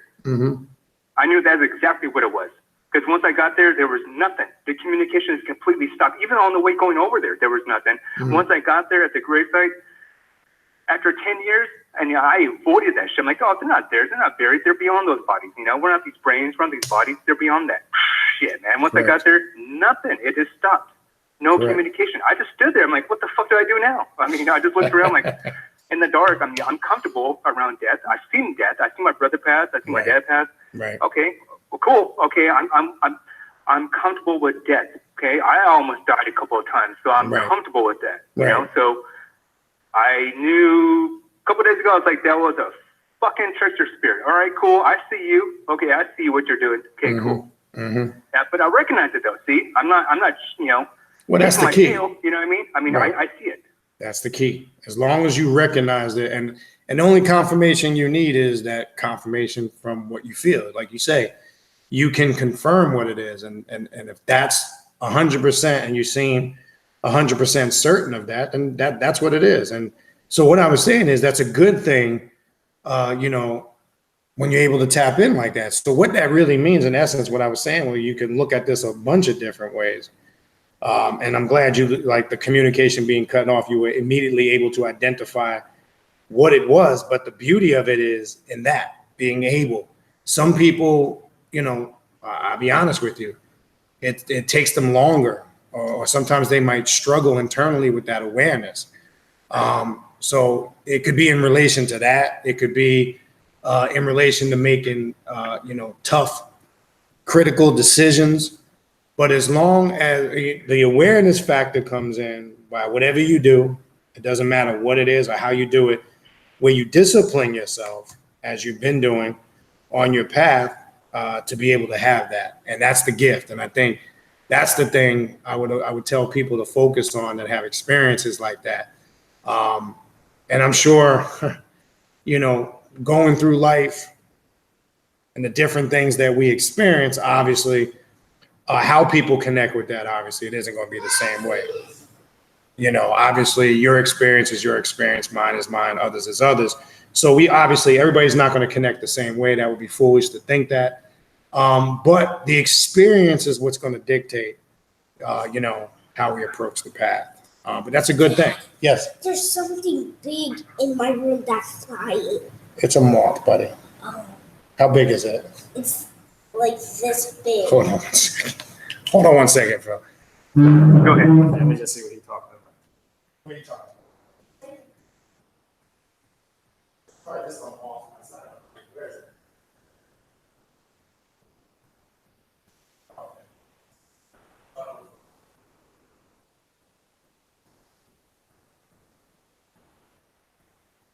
All right, Phil, go ahead. I'm sorry. No, okay, but the reason why it was last week, I had emailed you. Not Right. that I was in dire straits, but I mean, I emailed you. Right. And then I decided to put in a comment, and then I decided to call in because I wanted people to know that are listening, that are regulars or not, just stumbling across your channel, that this shit isn't all great, you know, working with your ancestors. Correct. You know, this shit can go sideways on you. Big time. And Brother Beniti, I mean, I was fooled. I was fooled for the first 2 months or so, but I was able to catch it though. Right. And I'm glad I caught it early on because I'm thinking, wait a minute, these aren't my fucking thoughts. Whoa. I don't think like this. Right. Whoa. I don't know. Okay, I may think like this, but this is coming in strong. Mm-hmm. Right. And I want people to realize that your thoughts are not your own freaking thoughts. You know yourself? People are like, oh, I know myself. That's your fucking ego. Get beyond your ego. You know yourself? Correct. Oh, I know my bullshit. You don't know yourself. Because you know yourself, then you're master of yourself. You don't know yourself. Okay? Right. And that's the I goal. can't- That- I know I'm projecting out. I know that, but I'm saying that I speak for a lot of us. You know, you do not know yourself. You know yourself, then you can say you are master of yourself. Then you can say you've reached godhood. Correct. You know. Well, I'll tell you one thing. I mean, these thoughts, and you know, and I go back to years prior. I mean, that's what I'm saying. It comes full circle for me, my experience. But I think maybe others can relate that shit. right. Good My point. path consciously started 2016, but okay, no, it started before that. But wait a minute, what about all these other thoughts that were coming in, and I was acting on them? It was an influence, and I thought it was my own thoughts, but then again, maybe it might have been. Right. Maybe it might have been that some that passed before me through my family lineage, or other, what you want to call trickster. I don't want to. Okay, I'll get off of that trickster shit. Or other spirits that are drawn to you because the shit you're doing, and they're just influencing you and living vicariously through you. Mm-hmm. See, Okay. and you know what? Okay, I know people are trying to call me. I don't know. This is serious shit right now for me, and I think others got to hear this. Now, you think that your own thoughts are your thoughts? Okay, whatever. Yeah, they're your own thoughts. But looking back through my life and the stuff that was coming through, and I thought it was my own thoughts, but it comes full circle. You know what? That was a hard pill for me to swallow, Right. for the brain, because I thought that no, what I create, I mean, these are my own demons. Okay, Mm-hmm. these are aspects of me. This was aspects of me that were doing this. Correct. But I didn't want to think that there was something outside of me influencing me. I Right. kept thinking that it was an aspect of me, that devious aspect, or oh, drink more, Mike, drink more. Come on, let's drink more, or whatever. Get more angry, you know, that kind of thing. Right. You know, become enraged. You know, I used to have anger issues. I dealt with that. See, I dealt with that spirit. So whatever that was part of me, and there was another one coming through and feeding off of that. Well, that's done with. I'm over that. Or, you know, emotional issues, I dealt with that shit years ago, you know. Mm-hmm.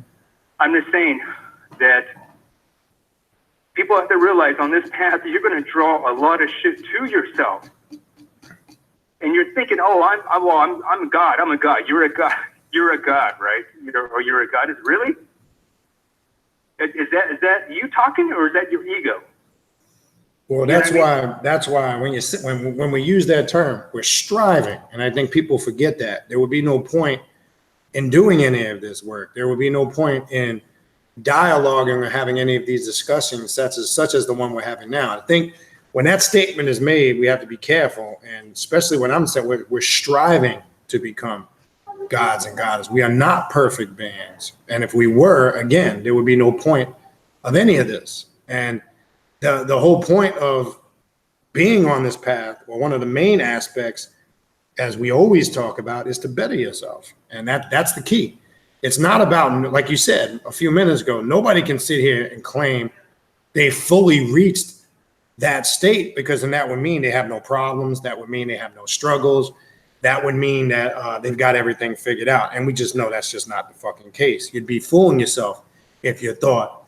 So when we're on this path and doing the work that we do, we can obtain moments of that godhood. We call that on this path Kepra. Kepra is when we talk about Kepra or awareness, or I've come into being, it's not a series of continual events. These are moments that we capture in human form. And I think people forget that. So any real systems on this path never promote, like you're saying, that, do you really understand real? So, well, that's the purpose of shadow work. If we really understood our full selves 100%, are these really our thoughts? Is this really us, as you described a few minutes ago? There would be no point in even discussing the concept of shadow work. That's what shadow work uncovers. And unfortunately, like you just said also a few minutes ago, let's not promote, and the path should not be promoted as it's all peaches and roses and it's beautiful and this and that, because it is not. It is work. There are some very difficult and trying moments that one goes through personally. Now, I'm not talking about on a group and collective, but when I was talking about earlier, it could be likened when we were talking about the isolated consciousness. And what that is just simply symbolic of is when all that illusionary shit is stripped. I mean, like you say, when you're not coming from the ego anymore, when you're really dealing with the real self, that's how you know you've approached, that aspect of this, because that represents removing all that illusionary shit. So we always have to be careful of that term. We're striving to become gods and goddesses. And that's just, when we say gods and goddesses, that doesn't mean, and I know you don't look at it like that, but I'm speaking more so for people listening. We're talking about, it simply means on this path to be responsible for your actions. That's it. So we want to remove, because I know when people hear that term, and again, not you, I'm saying this for the sake of everybody listening, their mind wanders into Spookyville. So that's just simply a term on this path to be responsible for your actions, your successes, and your failures. But anyway, go ahead. But good points. Yeah. So, okay, I got that out of the way. But I mean, I think, well, for me, I mean, I'm saying it for myself too. I'm not, pointing the finger out. I'm pointing the finger at me when I say that, Mm-hmm. I've had others in the family saying that you think you know it all, you have it figured out. I said, listen, what the fuck? If I had it all figured out, I want to be here. I would have skipped this, Right. But you see, I mean, they're projecting because they know they don't. We're not going to know it all here, okay? Mm-hmm. Shit, we're not. True. We're here because we're dealing with some shit, okay? Correct. Trying to be the best you can be on every freaking aspect, okay, of your life here. Right. And like that, I mean, I know it was a wacky question I asked you about, hey, why can't we experience, being a planet or being a universe or whatever, or a galaxy? Yeah, but I mean, I wasn't jumping the gun for Luminati. I know that I got to match myself here. Right. Then I got to move my way up. See, I didn't put that in the comments. I mean, it was. No, I got you. I'm not trying to throw this out. I'm here because I got to master this level first. Correct. Then I'm not trying to jump the gun. I'm not trying to take cuts. Forget that. I put my work in. You know what I mean? Right. I'm the type, I put in my work. I'm not trying to take no cuts in life and all that shit. Anyways, but before I go, I want to share a little something that back in 1996, my ex-girlfriend, I kept telling her that something bad was going to happen to her, and she didn't believe me. And at the time, we both believed in this guy daddy and all that shit. And she goes, anything happens to me, I'll be with God. Well, worst comes to worst, she was in a horrific car accident, and her and 2 other girls passed. And okay, that went. So then my older brother passed. I had premonitions of him.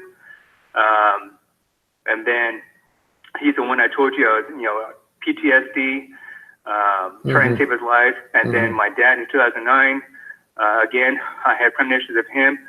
But you see, I realized, not just all of a sudden, I realized a couple years ago that these premonitions, I wasn't trying to save them. I wasn't trying to prepare them for their passing. I was preparing myself. Right. You know what I mean? Sure. Now, I don't read no freaking book. I didn't watch no YouTube video to explain that shit to me. This is self-awareness. I realized for myself. Self-realization. Correct. I was like, you know what? I figured this out 2 years ago for myself. I sat down, I was like, wow. And I was still dealing with that. See, the years goes on, but you still see that there's still subconscious impact there. Right. And I realized for myself, I wasn't trying to prepare them. I was preparing myself for their passing. Correct. See? And this is how the subconscious works. 1996, my ex-girlfriend, horrific car accident. And I was seeing a psychologist, all that shit. I threw all that shit out. And then 2002, my brother passed, traumatic for me. I tried to save his life. I couldn't. And all that shit I thought I dealt with, it's like uncovering the rug. All that shit just came out. Oh my gosh. And I'm like, wait a minute, I thought I dealt with this. But you see, I wasn't going deeper. Right. I was still drinking, getting high at the time, all that crap, and all that shit came out. See, this is how the subconscious works. Correct. It's still there. And all those feelings, my ex-girlfriend came back, and even more because of my brother. And I was like, damn, this is exactly how the subconscious works. It's still there. It's unresolved issues. And I see it. I see it in my family. My cousin has stage 4 cancer from drinking, but she doesn't want to blame herself and her issues. She wants to blame some freaking devil, whatever. She's giving it to God. Yeah, let's see this God performs a miracle on you, huh? Anyways. Right. But I'm just saying that handle your shit, because it's still going to be there until you handle it. If you're not going to handle it, it's going to handle you. Correct. You know what I mean? And that's all I got to say, man. I've probably been talking that's all right. like 20 minutes or so. But, hey, man, I mean, I had to talk about this stuff, man, but I'm sure others can relate. Sure. Maybe if not, whatever, No problem. But, hey, we appreciate it. Appreciate the feedback. And just keep doing what you do, brother. That's all you can do. Oh, yeah, man. I mean, as of recent, the stuff, I'm handling that shit, man. Thank you. Thank you for the advice. I really appreciate it. I'm handling it. No problem. I'm taking care of what I need to take care of, which is me. You know what I mean? Correct. All right. I appreciate it, Brother Phil. Thank you, sir. Keep doing the good work. I appreciate it. All right. No doubt. Okay. Goodbye. All right. I'm going to go back in the chat. Appreciate the call from Brother Phil. And obviously, Phil talking from experience. And that, as I said, your experiences are going to be good or bad. However you determine them, they're going to be your best teachers in life. So till somebody calls in, or if you want to come in live, type in, I'll send you the link. The call number is 561-962-1137. So let me go back up in the chat here. So my soul in 13, when I communicate with Lucifer and communicating with my higher self, am I communicating with my higher self or Lucifer himself? I'm not sure at what point you came in. You must have came in late. We were addressing that earlier. That depends on the individual and their approach to how they work with Luciferianism or Lucifer. Now, I per se can only speak for myself. Some people, do approach it as if they are looking at it as an external deity that they are accessing. I don't. I look at it in the context as you described, Lucifer, the light bearer, that intellect, that self-awareness. So in essence, the higher self. There's many different approaches to Luciferianism. And I was just talking about that again. I'm not sure at what point you came in. You might want to go back and watch the earlier portions of the video. So it's really entirely up to the individual. There are many different approaches to it. There's not one set approach. There's many different aspects of Luciferianism, just like there is in many different paths. But I myself am speaking from a perspective of not communicating with some external deity. That aspect of Lucifer or the higher self resides within. So hopefully that gives you some clarity. All right. What else we got?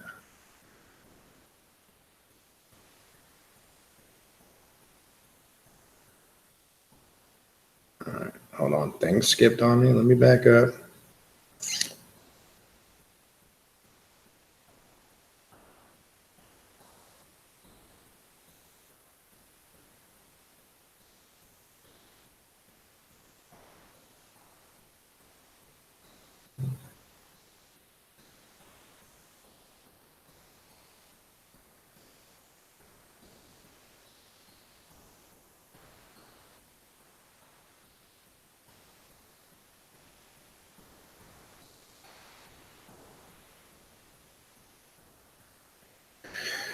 All right. Again, if anybody wants to call on 561-962-1137, I'm going to stay on for probably another 10 or 15 minutes. All right.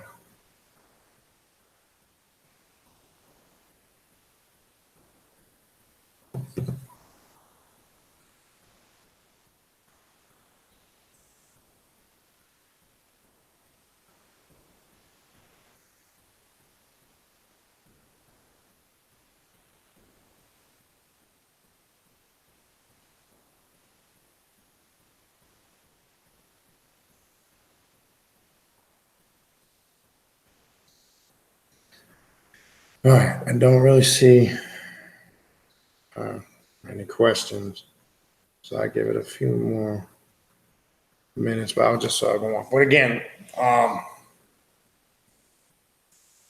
perception is going to play a large part, Jack. All right, let me send you the link, brother. Hold on.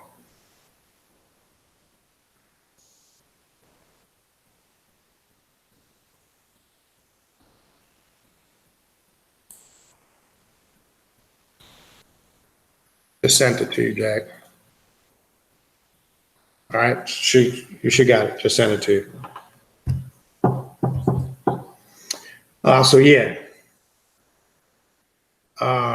Who's that? Can you speak on Manly P. Hall, who some of you might be familiar with? Hold on, Tanisha. No, I didn't see a question. Where'd you type it? The thing jumped on me. Maybe I didn't get back to the right spot. Let me see if I can go up and find it. Oh, why don't you just retype it in so I ain't got to go back up, because the thing kind of jumped on me and I could have skipped it. And when it gets kind of full, it does that. So why don't you go ahead and retype it in.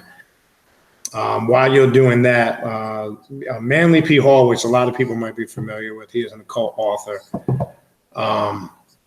Deals with a lot of esoteric system. I connected with a lot of his writings when I was in Freemasonry at the time. He's big in that aspect. I think he more deals with occult sciences. I wouldn't really consider him, left-hand path, but I would encourage people to check out, his work. Got a great book on symbols, allegories. He deals more with that esoteric aspect of the path, which is good because it's those hidden things. So, I mean, if that's your thing, but I wouldn't really consider him, quote unquote, left-hand path. But you can learn a lot of good stuff from his work. So, no, I did not see your question. So I don't know if you're retyping it in, type it in. Because I don't know how far back it was, and I don't want to go up in this thing. Let me see if I can find it. I don't see you retyping it in. Yo, you hear me? we got you, brother. What's going on? All right. Oh, yeah. First of all, Dwayne Stash to play. Dwayne Stash, strange tracks. To speak on what Phil is talking about, man. kind of resonate with me as far as his take on things is that self-awareness. Right. What I've been noticing lately is that I'm starting to see a true distinction between people who, who kind of like, because he's thinking about that knowledge, right? That self-awareness. Right. I think what came to my mind was that we call the hidden, what's at the hidden gate, right? Or that hidden chamber of information, right? Which is in your the ninth chamber, which is your darkest self. So, getting that information, you get that self-awareness and things you start seeing, things that come to you is true. So you obviously that confirms that you have a high level of self-awareness. But when you start realizing that there's some people, there's a distinction of people who do trust their own. Because everybody's working at that level, I think. And there's some people trust it and some people don't.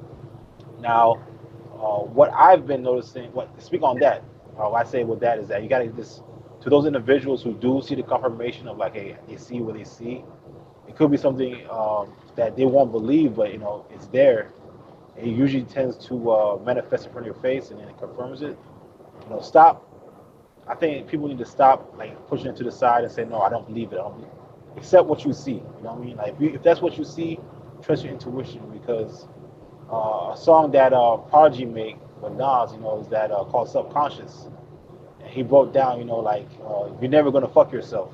You know what I mean? So I think we need to really trust ourselves as far as that. And the second thing I want to speak on is perception, man. I think we look at when we were the whole topic of Lucifer, and I thought about Lucifer. It's like people say it's wrong. Lucifer to me looks like fulfilling your desires, right? And when you fulfill your desire, once you're fulfilled, once you're happy, or you feel that bliss, following your bliss, you start noticing a lot of things are happening for you. A lot of opportunities are opening for you. The things you want seem to fall in line, right?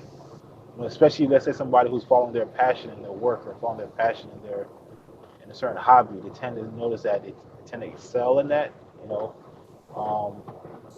But again, it's about following your bliss. Certain people, I know that's more heavily based in religion, tend to be like, they tend to forget their own bliss for somebody else. That savior mindset, right? They always feel like they got to save somebody. I'm gonna let go of my bliss for somebody else to be happy. But at the end of the day, we look at that the Lucifer principle. It's about self, right? Isolated consciousness about yourself, taking care of yourself. And I think there's something I'm gonna say is that once we look at ourselves, we gotta really follow our own bliss. We need to really do what makes yourself happy, because a lot of people around me, I'm noticing is that they're doing things for other people and not really focus on self,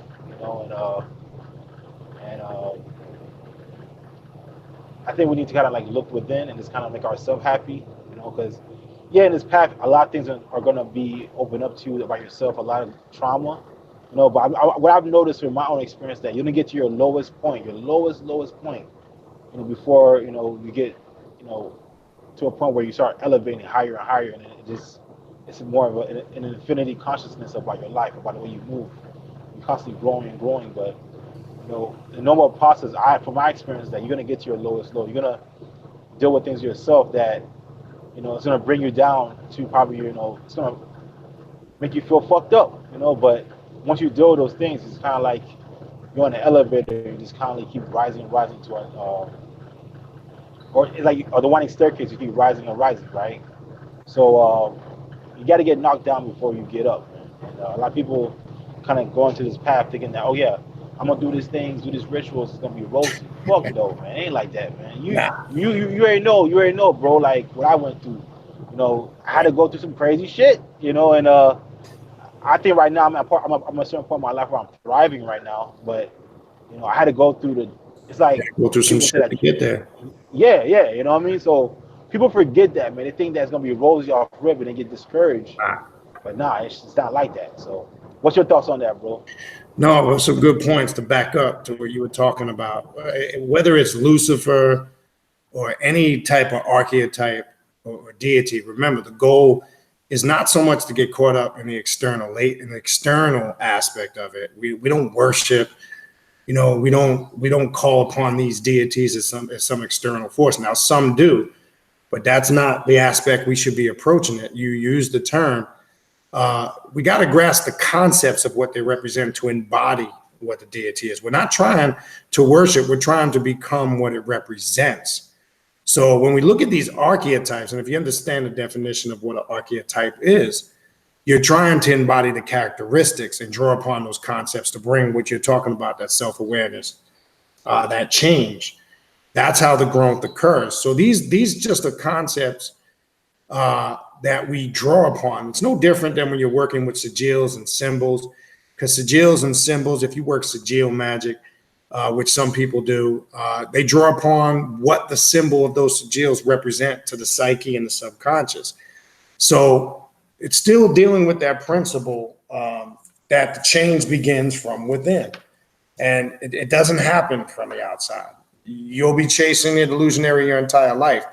But you bring up some good points. That in relation to, and then as you connected it, as you were talking about, trust in what you see, right? When we say trust in what you see, I've been talking about that a lot lately. Trusting your messages, your experiences. Like when you heard Brother Phil talking, that's learning from on the fly from experiences. And I'm sure a majority of us, to some extent, have experienced going through hardships like that, losing loved ones, maybe not in the continued pace that Brother Phil did, but there's people. I've experienced that on a level from 2011 to the present, so I can relate. Losing my son's first mother first, losing my father, and sometimes you go through those portions. Unfortunately, or grandparents, losing them, you go through those periods where you lose, could be girlfriends, boyfriends, husbands, wife, which is not a pleasant thing.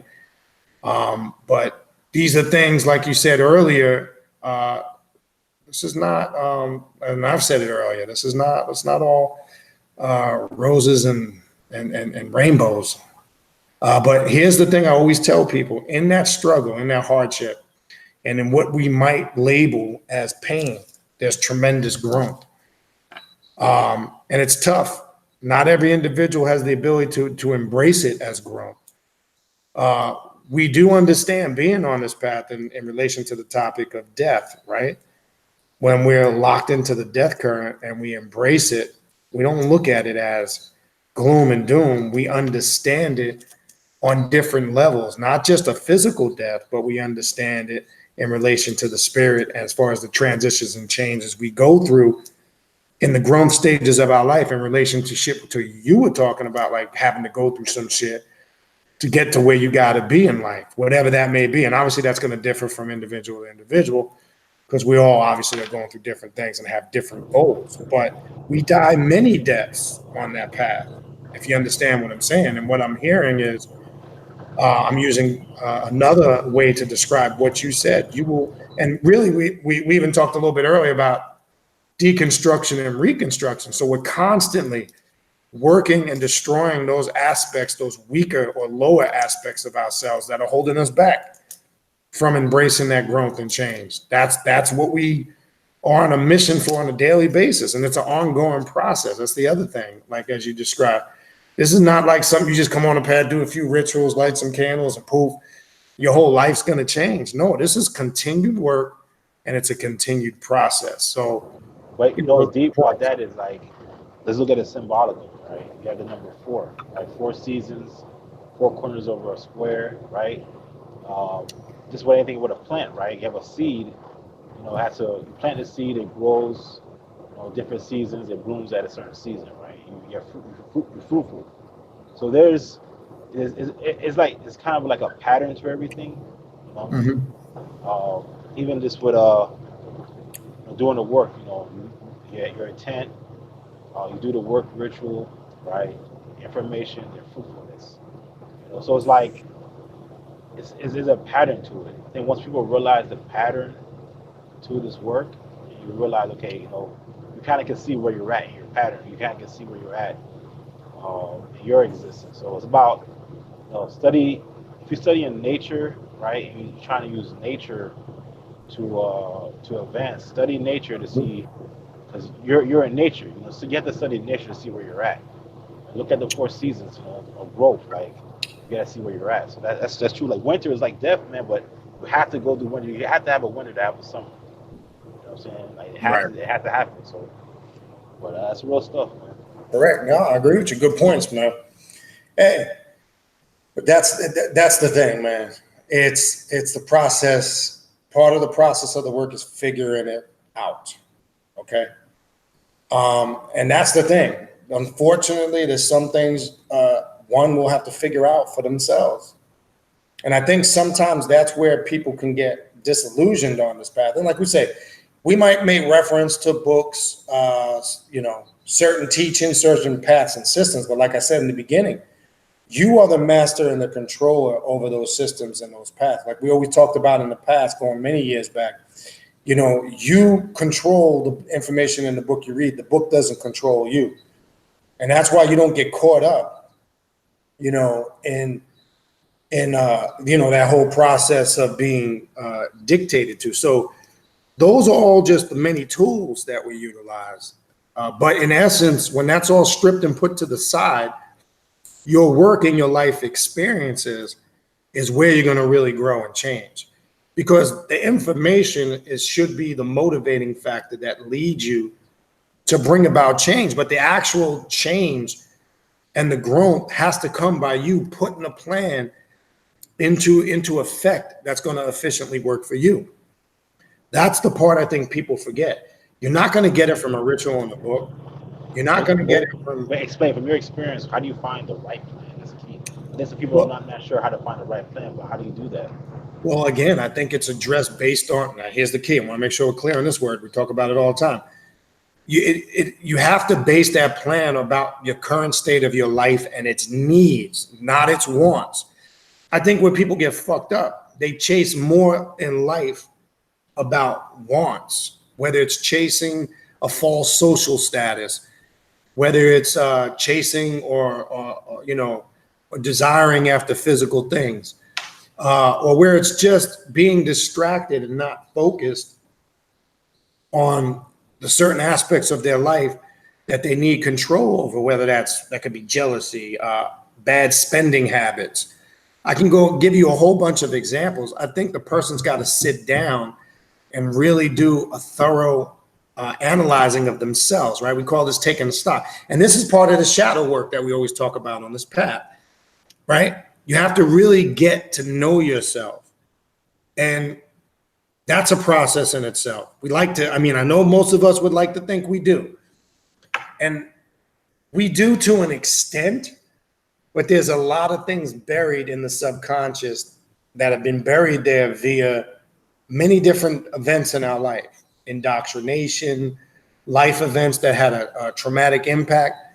So long story short, the best way to bring that into fruition is base it. What's the current status of your life at the moment? And that's always changing. So keep that in mind, right? And then what plan can I devise to fulfill the necessary needs and eliminate the wants? Because the wants and how we falsely chase them sometimes, and they're not necessary, can create a lot of those distractions. So I always suggest people start there. What's critical that's going on in your life right now that needs to be addressed? That's what your ritualistic work, your approach, your study, your research, your investigation into whatever it is you study should be applied to. And like I said, just because you might like something, that's another thing we get confused. We get caught up, and that kind of goes into false wants. Sometimes we gravitate towards shit because we like it, and that's cool. But it may not be what we need right now at the moment. It don't mean you can't come back to that later and revisit it, and it might apply later down the road. But I think to keep it simple and eliminate the distractions and the bullshit, right, is devise that plan based on what you got going on in your life. And how do you do that? Well, here's another problem. Sometimes we don't quiet down. I always refer to these as those voices that we hear all the time. Advisors, right? We have an influx. It's basically all these thoughts that are constantly coming in. And it starts with the mundane. It could be basic shit like, I got to get up. I got to do this. Oh, next week this is due. I got to pay. I got to form my mortgage is due this day, right? We got all this influx going on constantly from the moment we get up to the moment we go to sleep. And then sometimes it carries over into a dream state. Our worries, our anxieties, we constantly got these voices. How do we silence the voices and listen to the ones that truly have the guidance that we need? And that's part of silencing the mind. And I keep telling people that you must clear and empty the mind of the distractions and the illusions. We don't spend enough of time doing that because we're spending so much time doing all this other shit, chasing all this other shit, etc. Part of that is sometimes just going into the inner silence of the mind and connecting with your true thoughts and silencing those thoughts that become a distraction, which ties into that concept of devising a plan based on the current needs in your life. This is doing work. This is what real magic is about. It's not just about fucking Game of Thrones and Harry Potter and all that bullshit. This is about doing actual real work, or bringing about the change within. So that would be my suggestion, where I would point an individual. That's what I would do. I think another key to it ties into what you're saying, avoiding extreme. People go to the extreme of things, and they don't see the way. Just like the pendulum, you want to stay in the middle. The right way to stay in the middle is to avoid extremes. You got to think about your own selves, your own perspective, your own lives. Is how do I avoid extremes in my life? Right. Once you start moving like that,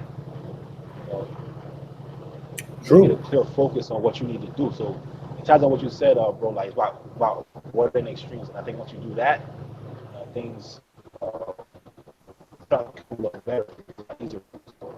That's what's up. Mm-hmm. True indeed. Good point, brother. You're breaking up a little bit, Jack. All right, we lost you. I don't know if you, all right, I can hear you, but you're going in and out now. Yeah, but you're going in and out. You must be in a bad area. Well, now you disappear. But anyway, good points from Brother Jack. And again, let me correlate this to another thing. Sometimes we're on the path, and again, when I was talking about we do things we like, you might be enamored with vampirism, for an example, and you're doing work with vampirism, but there might be other things going on in your life that need attention that have nothing to do with that. So the self-awareness is what pushes you in the right direction to determine what you have to do, what work needs to be done. To me, that's a simple formula how one can proceed down the path and get the results that they're looking for. I think those that struggle with getting consistent results is because their focus is on things that are not really a necessity at the moment in their life, right? Like, let me give you an example. There were people that will go, they're doing money magic and shit. And they're like, I'm doing all this money magic. I'm doing all these rituals. I've done this, I've done that, and nothing's really happening. And the first thing when I hear that, it's very obvious. I'll tell them, I'll say, did you ever maybe consider there's something else critical going on in your life? And sometimes that's happening because it's trying to draw your attention to the more critical situation. Like, you might be going hard on money magic, but you might have a personal family situation that you need cleared up.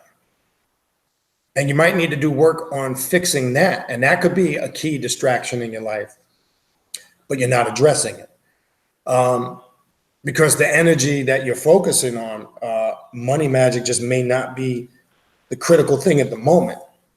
So I'm using that as an example. I've seen that happen before, many times to people. And then when you stop and you tell them, you say, is this, and then they'll stop and think, you go, yeah. They've either got some serious issue going on in their relationship or in the family. It could be a serious business, career, or job related issue that is very critical or intense. They're negating that, and they're fucking doing money magic or vampiric rituals. Not saying that some of that stuff might be geared to an extent of what you're dealing with, but it's better to formulate a working or a ritual that's geared toward bringing about the change, specifically of whatever issues that you're dealing with. So it's always good to start there, okay? Sometimes we make shit more complicated than it actually is, unfortunately. You know, and I always say less is more. You know, I'm not about making things complex and complicated. And I think we as individuals are guilty of doing that with a lot of things in life, right? We hear the term drama queen or hypochondriac, right? We all know people that make things 50 times, you know, worse. Like, you know, you might have a kid in the house spills water. Oh, they spill water. It's everywhere. It's all over the place. You know what I'm saying? We tend that's embedded in certain people's nature to just be complex and complicated. It's just something some people inherit. And I think that's also an aspect of getting to understand self, because what you will come to the realization of, you hear that term, you can be your worst enemy and your best ally. And you're going to find out when you really do that intense internal work, you are your worst enemy at certain points. Just as you could be your greatest strength and asset, you'll find out, in essence, it centers, turns around, and it comes back to you. So that's part of the path when we talk about what is it, or what does it mean to be a god or a goddess on this path. It simply means one who takes responsibility, excuse me, for their actions. Takes responsibilities for their successes and their failures, doesn't play the blame game, doesn't point to other people or make excuses when they fail. That's all that means. We have to take that God and goddess-like mindset and approach to our work. Are you responsible? And if you are, then you're at least heading in the right direction. All right. Let me see if there's any more questions in the chat. If not, I'm gonna wrap this up a little earlier tonight. I do have a few things I need to get to this evening. I don't really see. Okay, hold on, somebody calling in. Greetings, Carl. What's your name? Obviously, you're calling from New York, but where are you calling from in New York? This is Oni, brother, to me. Oh, what's going on, Oni? How you been? Where you been? I had to do that critical analysis. I had to go in the intro version like a motherfucker. Oh, okay. Cool. What you got for us? Well, I came in just a few minutes ago. So oh, shit. I'm just, okay. Yeah, I just came in about 10 o'clock. Okay. Yeah, well, you go back, watch the replay. But yeah, we just been kicking it on a bunch of different things. But from what you heard or what you got, if there's anything you want to add, go ahead. Yeah, I just wanted to, I was just sitting here, just, looking at this whole thing, what you were talking about as far as, looking at the hard things and, doing what needed to be done. Correct. And I recognize that even myself, after 18 years of being in EFA, I have still recognized that I was beating my head against a wall with certain things that were going on in my life. That's right. And I had to sit back and do that critical analysis. I'm talking about turning off the lights, laying in the dark, just, understanding that I had to let certain things go. Right. And it took me some time to get over it. Right. But, I feel like I dropped off a bag of fucking bricks. And that is just the truth right now. Like, I feel elated at this point. I came to realize that there are just some things that are not going to change with certain circumstances in my life and people. So I just had to make that critical analysis and I just had to move forward. And it actually feels really good. Mm-hmm. Yeah, that's basically what I just wanted to put out there. And, people got to realize Luciferian sorcery, sorcery, period. Correct. You can do whatever you want to do, but you have to make sure that it is what you should be doing as opposed to what you want to do. Because, I've come to recognize, too, that our ancestors will protect us. And they will block a lot of shit out of your life if you think that it's going to just come in and it's going to just be all lovely. This shit is hard work, people. You got to recognize that. This is real shit. Like, this ain't church. No doubt.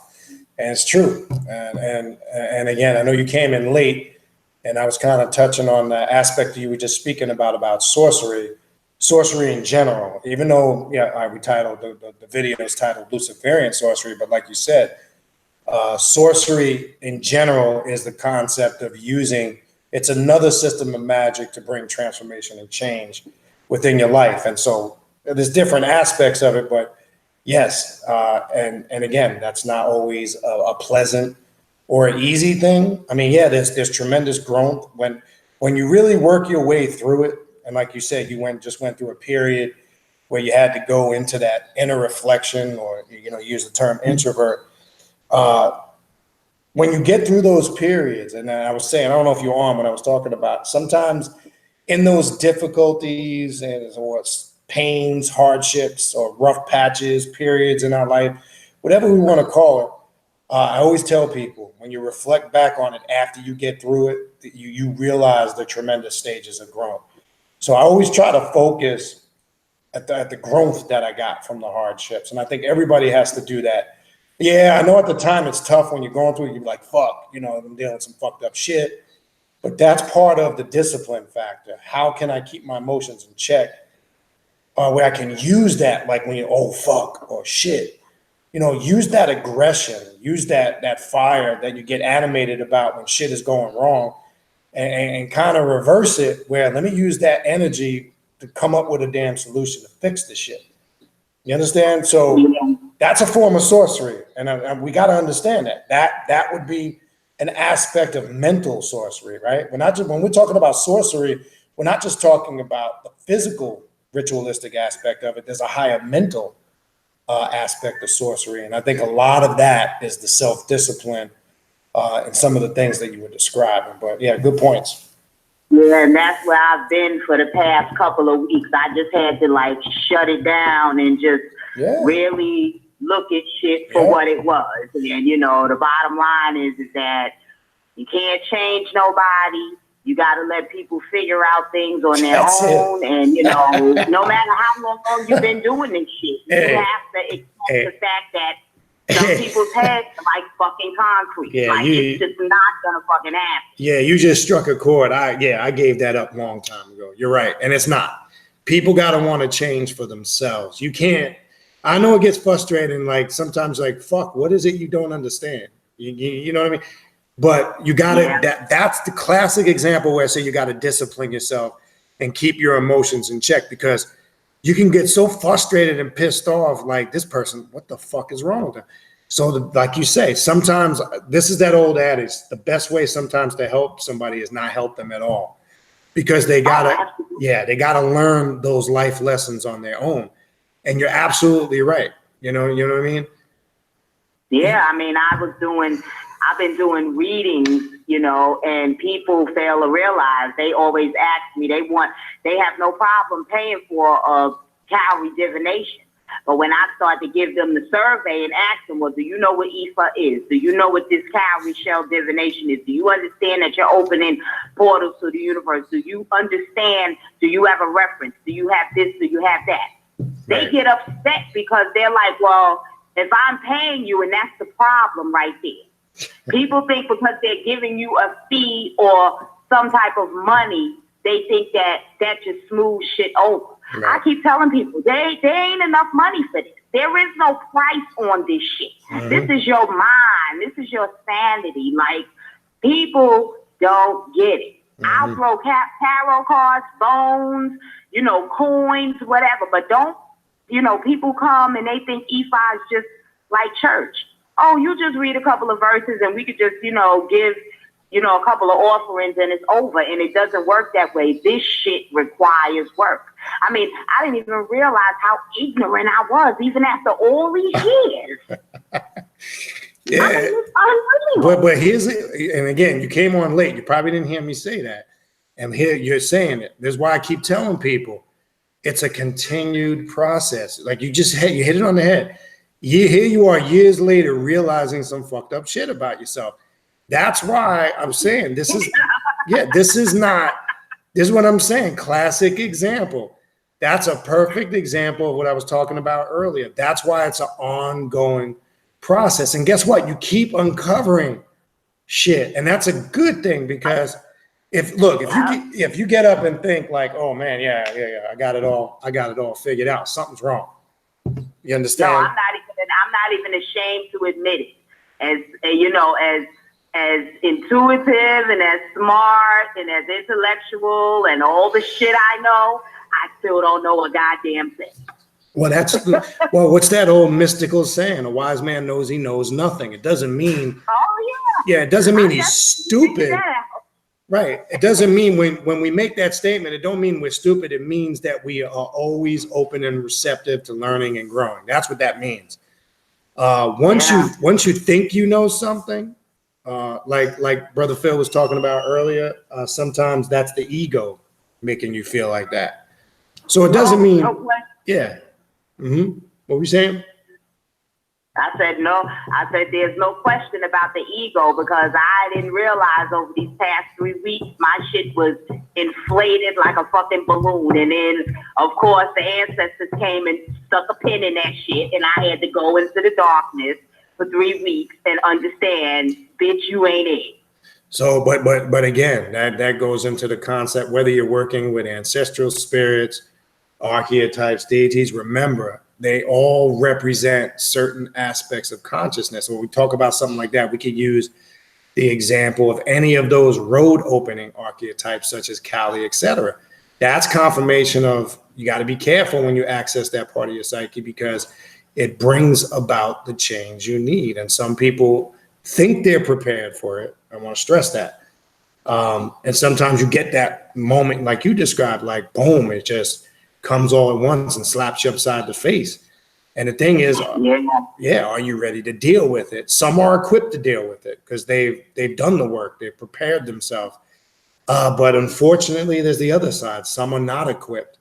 It overcomes them. It becomes too much for them to deal with, which then opens the door to a whole bunch of other shit: psychological disorders, chemical imbalances, depression, walk-ins, spirit possession. The list goes on and on and on. That's part of being in, sound mind, sound body. And I would refer people to Dr. Bynum's book, Dark Light Consciousness. And he's coming from a psychologist perspective, which I think is important. So, yeah, I mean, good stuff. But I'm glad you took that hiatus or that exodus that you needed to recharge the battery, so to speak. Yeah, absolutely. Sometimes we definitely have to do that. And Santa Muerte, I'm gonna tell you something. There ain't no way she ever gonna leave my house unless she decides that she don't want to be here no more, because the healing part of understanding that you're fucked up, she helps with that. It's like I actually felt her energy literally hugging me, like that cold death of the old shit or the shit you thought you knew. Mm-hmm. She came to support me, and my shadow has come back to the bed. Cool. Just so you know, Brother Beniti, and I'm going to be out on that piece right there. Cool. All right. I appreciate it. Absolutely. And everybody, I'm doing okay. I was just, I had to just go into my little ram's horn and get my act together. That's all that was. I'm back, cool. Though. All right. Well, we appreciate it. All right. Peace, brother. Thanks, Oni. Peace. Good points. So I'm glad to see some people calling in and kind of connecting to what we're talking about. So in essence, sorcery is one of the most effective ways one can use the brain. I see, Taz, no screenshots tonight of the scores, right? Let me say this. Let me jump to another note for a sports fan. Every time Taza brings something up, it was weird. I know this is I know you just were mentioning something about fucking basketball, but before I came on, I was watching a thing on the NFL Network. It was a special on Pat Summerall, right? Some might have seen this. It originally aired in 2013. And I know this might sound crazy, but sometimes you can pick up a lot of things and it connects to some, even though what you're seeing on in that particular show may not be identically what's going on in your life, but there's a connection there. So I don't know if you're a sports fan, you're probably familiar with who Pat Summerall is. He was a football player, and he was more or less known later in his career as a great announcer. Back in the in the 80s and 90s, he did up until the very early 2000s. He passed away in 2013, but he did games. What to me, growing up as a kid, was the voice of football on. First on Channel 2, CBS, and then later on Fox 5 in New York anyway, but CBS and Fox, wherever you at. If you're a sports fan, you know who he was. And again, if you're not familiar with Pat Summerall, let me explain just so you can understand where I'm going with this. Pat Summerall, and I see why I was drawn to it because it's connecting to kind of what we're talking about tonight. And it's weird how sometimes shit like that will line up. And I don't say weird because I don't understand it. I just said it's funny how things connect. If you know the story of Pat Summerall, he had a up and down, topsy-turvy life, had a lot of success, but he got seriously locked into alcoholism. Like he was a serious alcoholic. Eventually later, that's what did him in with his organs. And it's one of the reasons why he later passed away. But he had to go to the lowest, to the lowest of lows, basically. Now, even though if you understand his story, he kind of used his concept of his personal experience with religion that drew him out of it. But one thing I realized that he left, and as I'm watching it, I'm listening to John Madden, who did many different scenes in that special. They showed the clips at the funeral when he spoke. The emotion, and all the years, if you know John Madden, you don't really see him in that light. But what I'm saying is you could see the impact Pat Summerall had of being that voice of football. Now, that might sound trivial to some people that are not sport fans. You may not be able to relate. But it made me reflect on the impact because immediately when I heard his voice, and I'm listening to some of the replays, and they were showing clips of games I remember watching as a kid, Giant games in the early to mid 80s. It was weird, a certain emotion came over me. Like, it was like connecting back to that point in your childhood because that voice connects to those specific periods in your life. And if you grew up a sports fan, you'd be able to relate to that a little bit more, and you know who Pat Summerall was, you know what I'm talking about. But it goes to show you that inner awareness that we can connect to that through a multitude of outlets. And I'm using that as an example, as strange as that might sound. And in relation to what Brother Phil called in about earlier, that it's always been there, even prior to before you came on the path or say, oh, I became awake this day or whatever, I came into whatever. That's not necessarily the case. Those connections have always been there. It's just we forgot them, is what I'm trying to say. So, yeah. Anyway, I'm going to wrap it up. I'm going to leave it there. I think we went over some good stuff. I think some people gave some good feedback. Remember, we'll be on Thursday evening. Bokor Rodney Coleman will be here live Thursday. That'll be 8 o'clock Eastern Standard Time. We'll be talking about different aspects of the Voodoo or Voodoo Pantheon, the Loas, the Gay Days. So, get your questions. As you know, Bokor has been on the show a couple times before. He is a initiated Bokor. If you don't know about Bokor Rodney Coleman, he comes from a lineage, a family of Bokors. So this is something he was basically raised doing. He's very thorough in what he does. The last couple of shows he's been here, he's been very insightful, and he's touched on a lot of good information. So I expect you guys Thursday have your questions. If you utilize the Voodoo or Voodoo Pantheon in your work, I think this will be a good show. I talked to him. He's excited as usual about coming on. He loves to come on, and I expect that to be a nice, detailed, thorough show. All right. That's pretty much what I got for you guys this evening. We're going to wrap it up. We're going to leave it there. If you need to contact me for any of the things I mentioned in the beginning of the video, the ritual at the end of the month, which is May 31st. If you need to contact me about the event in October or consultations or readings, Also, as I mentioned in the beginning, the summer online classes, the curriculum is done. I've emailed it to those on the list. To my knowledge, as I said in the beginning, I believe I got everybody that emailed me. In case I missed you, please send me an email and I'll get the information out to you. The session will start July 20th. It'll run to August 30th. So it gives you a little bit of time to prepare. It gives me a little time to take a break. As you know, 2 weeks ago, we just ended the current session, but I was able to get back on it because a lot of people emailed me requesting information for the upcoming one. So I was able to get on that a little earlier than usual and get it out. And so it is, the information is on all the social media platforms. It's on the Instagram, the Facebook. You can find the information also here in the YouTube page in the community section. Also check the community section regularly. It's kind of where I post notifications, updates, announcements, and that'll also is done on Instagram and Facebook. So for any of those things, you contact me at the email address in the description box of all the videos, which is knum19@gmail.com, KHNUMW 19@gmail.com. All right. So once again, we appreciate everybody tuning in, and remember Thursday night, Bokor Rodney Coleman. We'll see everybody on Thursday. All right. Peace.